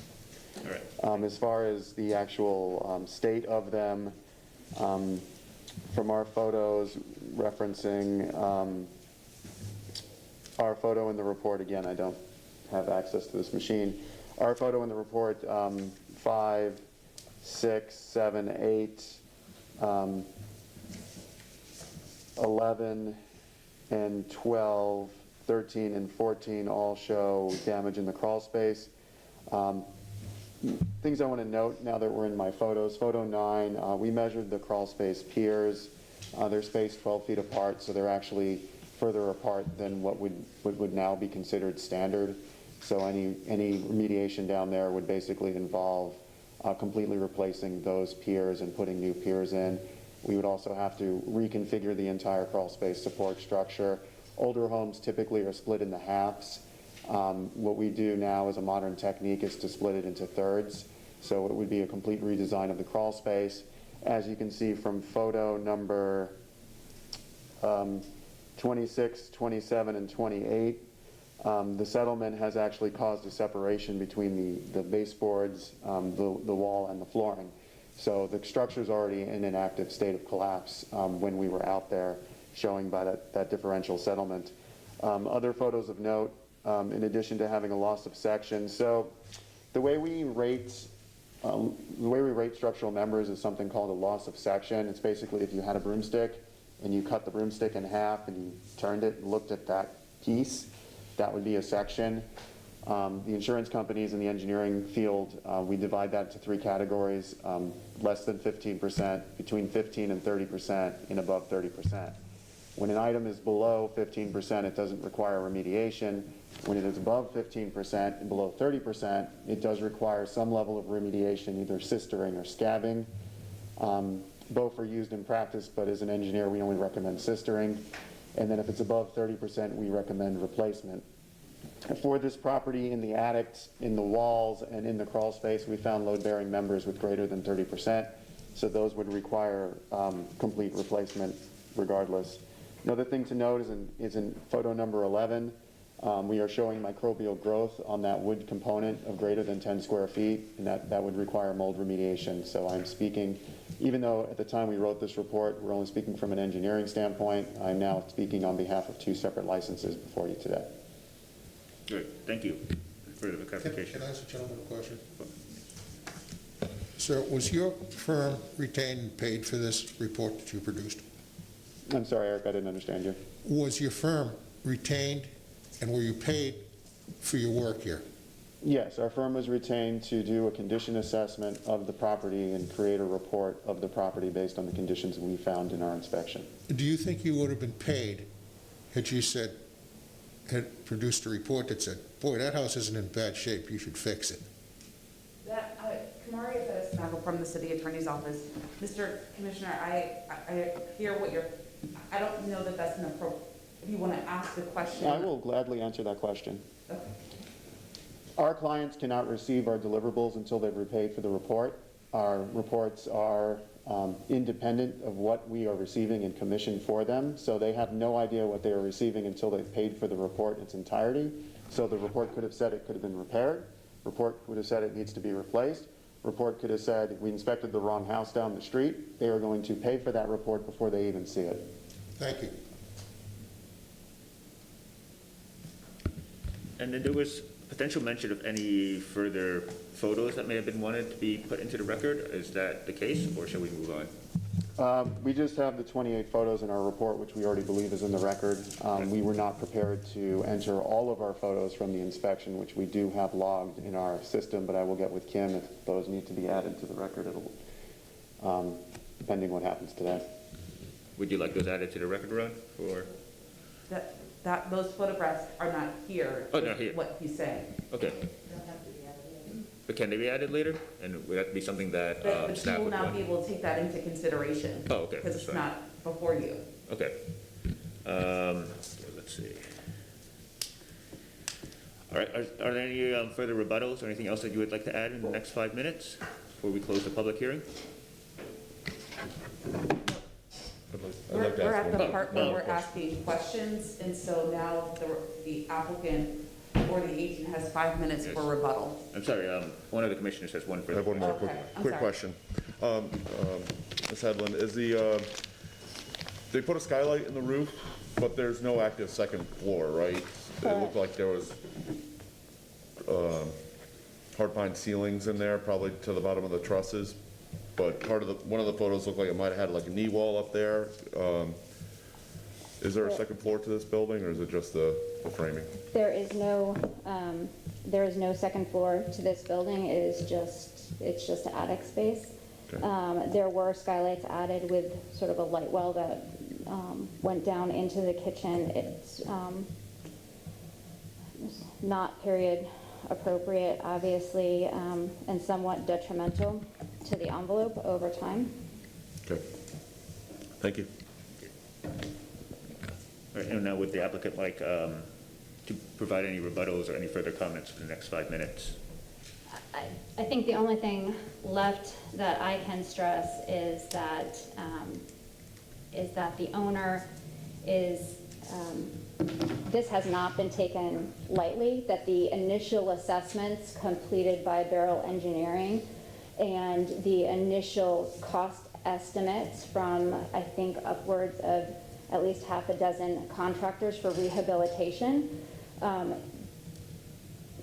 were of the best intentions and with the intent to see if it was economically feasible to save this structure. Again, it's been modified significantly over time, and it does have some significant issues, like a lot of 100-year-old houses. I just want to stress, this has been, I think, a difficult process for the owner to come before you today and to request the demolition, and it's not taken lightly. Thank you. We'll now close the public hearing and have the commissioners discuss the case, starting to my left. Can I ask one more question? You'll have to make a motion to reopen the hearing. A motion to reopen the public hearing? I'll make a motion to reopen. Is there a second? All in favor? Aye. Any opposed? Yeah, okay. This question is to Ron and staff. Did you say that the additions, in some cases, perhaps these, also become part of the historic structure, contributing structure? Ron Vila, staff with Historic Preservation. It's not in some cases, it's in all cases that if you have a contributing structure and you do addition to a contributing structure that's over 50 years old, they become significant in their own right. And Okay, so contributing to the overall classification of that parcel. So when the applicant is saying that there are several additions to that, we may not know the time, but it may be possible that those additions are part of the contributing structure. It appears to, by the maps that were provided to us today, that the footprint that is indicated on the 1935 Sanborn and the footprint that's out there today are consistent. Thank you. I have no more questions. Okay. So then we'll close the public hearing, and then we'll discuss the case, starting from my left. I don't have anything right now. I think I've said enough. Yeah, I mean, this is a tough decision. I mean, I understand the burden of the owners, and you know, I think they came before us and said they have a plan to put a new house on there. Will it be a historic house? No. You know, it'll be a historically sensitive, probably in the same, you know, pattern for that area. You know, I think we saw one example of that here.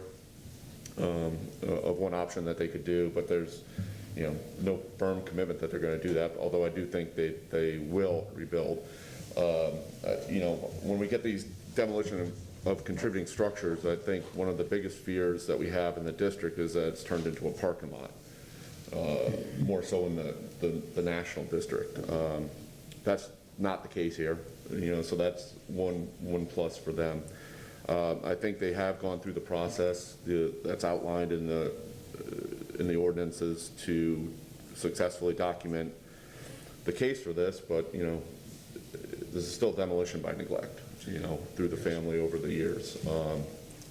And I really hate these cases, and I think one of the stronger points, too, is that this area was incorporated into the local historic district to do exactly what it's meant to do here, is to preserve the historic structures, the contributing structures in that local district for future generations, for future, you know, to maintain the fabric of the historic district.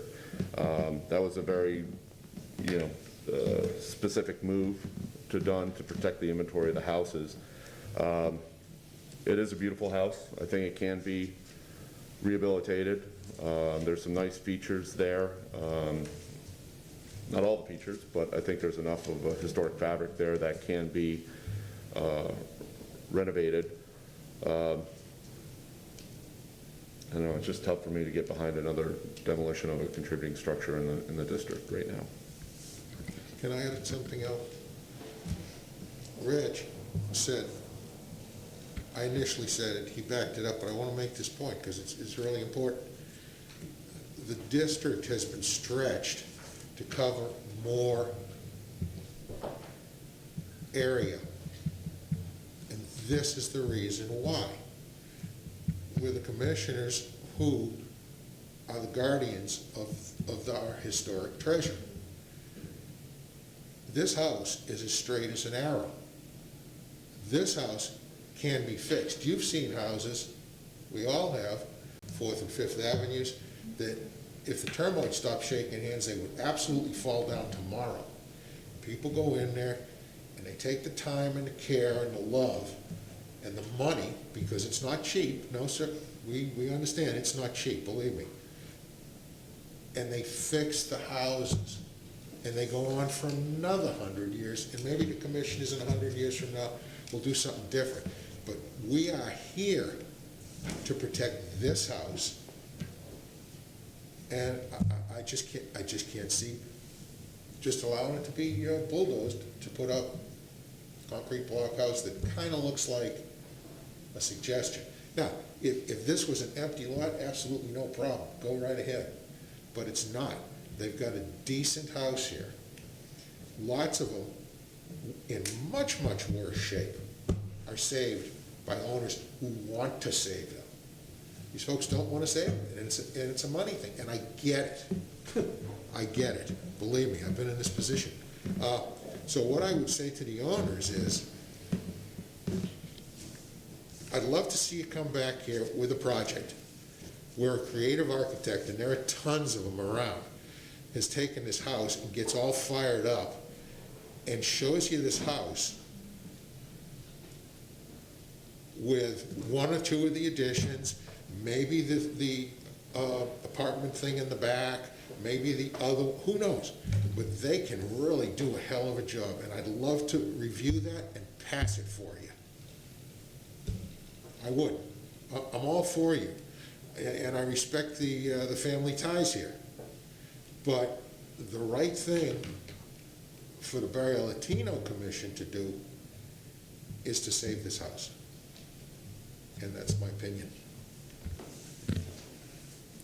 As the other commissioner stated, I agree this is a very difficult case. And just to add something separate that I believe Commissioner Schiller sort of alluded to as well, in terms of the economic burden of proof from sort of the tallies we've seen. So if it's going to be a hard rehab job, sure, it's going to be extensive, upwards of 200,000, I believe, at sort of the high estimate. But a new build, if it was to be demolished, would probably cost as much, if not more, than the rehab estimate that we've seen kind of before us.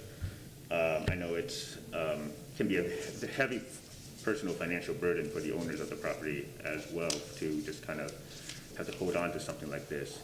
But in terms of being stewards of having to try to save some of these historic structures, once we lose one, it's lost forever, and we can't have it back.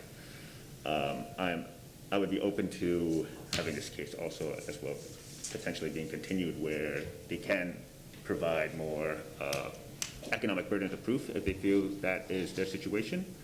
But as of the moment, I'm not sure it quite adds up.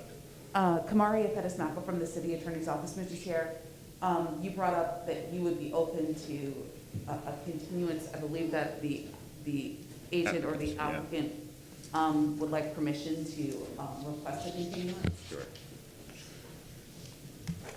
And listening to the discussion so far today, I think our applicant and I would like to request that this get continued for 1 month. Let us review the documents that we have to date. Let us not only look closer at the numbers, but look closer to addressing some of Mr. Schiller's points and reconvene in 30 days. Can we discuss that? Sure, we can discuss that. I mean, we're open for discussion. Well, I'd like to discuss that. Okay. I'm sorry, Mr. Chair. I'm sorry, is there a question about the applicant's request to a continuance? Yes. I'm sorry, what's the question? The question is, they're here for demolition. Right, but they are entitled to continue their application. As a matter of due process, they are entitled to continue their application. Well, if they're entitled, there's no question. Okay. Just a point, as you're considering the continuance, the next public hearing would be February 23rd, 2021 at 9 a.m. in these chambers. And that will have to be by a motion. So I make a motion to continue the applicant's case to the next public hearing. No, Move. Mr. Chair, can some? Oh, wait, sorry, I can't make a motion, sorry. That's right, I forgot. my, Move to grant a continuance in case BLC 21-34 for the property located at 2910 North 10th Street to the February 23rd, 2021 public hearing. Do we have a second?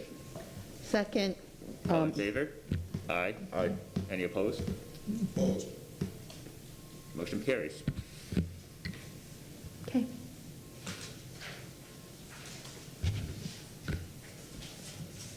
Mr. Chair, I believe that concludes the business for today's agenda. So that includes, I will close today's public hearing. Thank you very much, everyone. Thank you.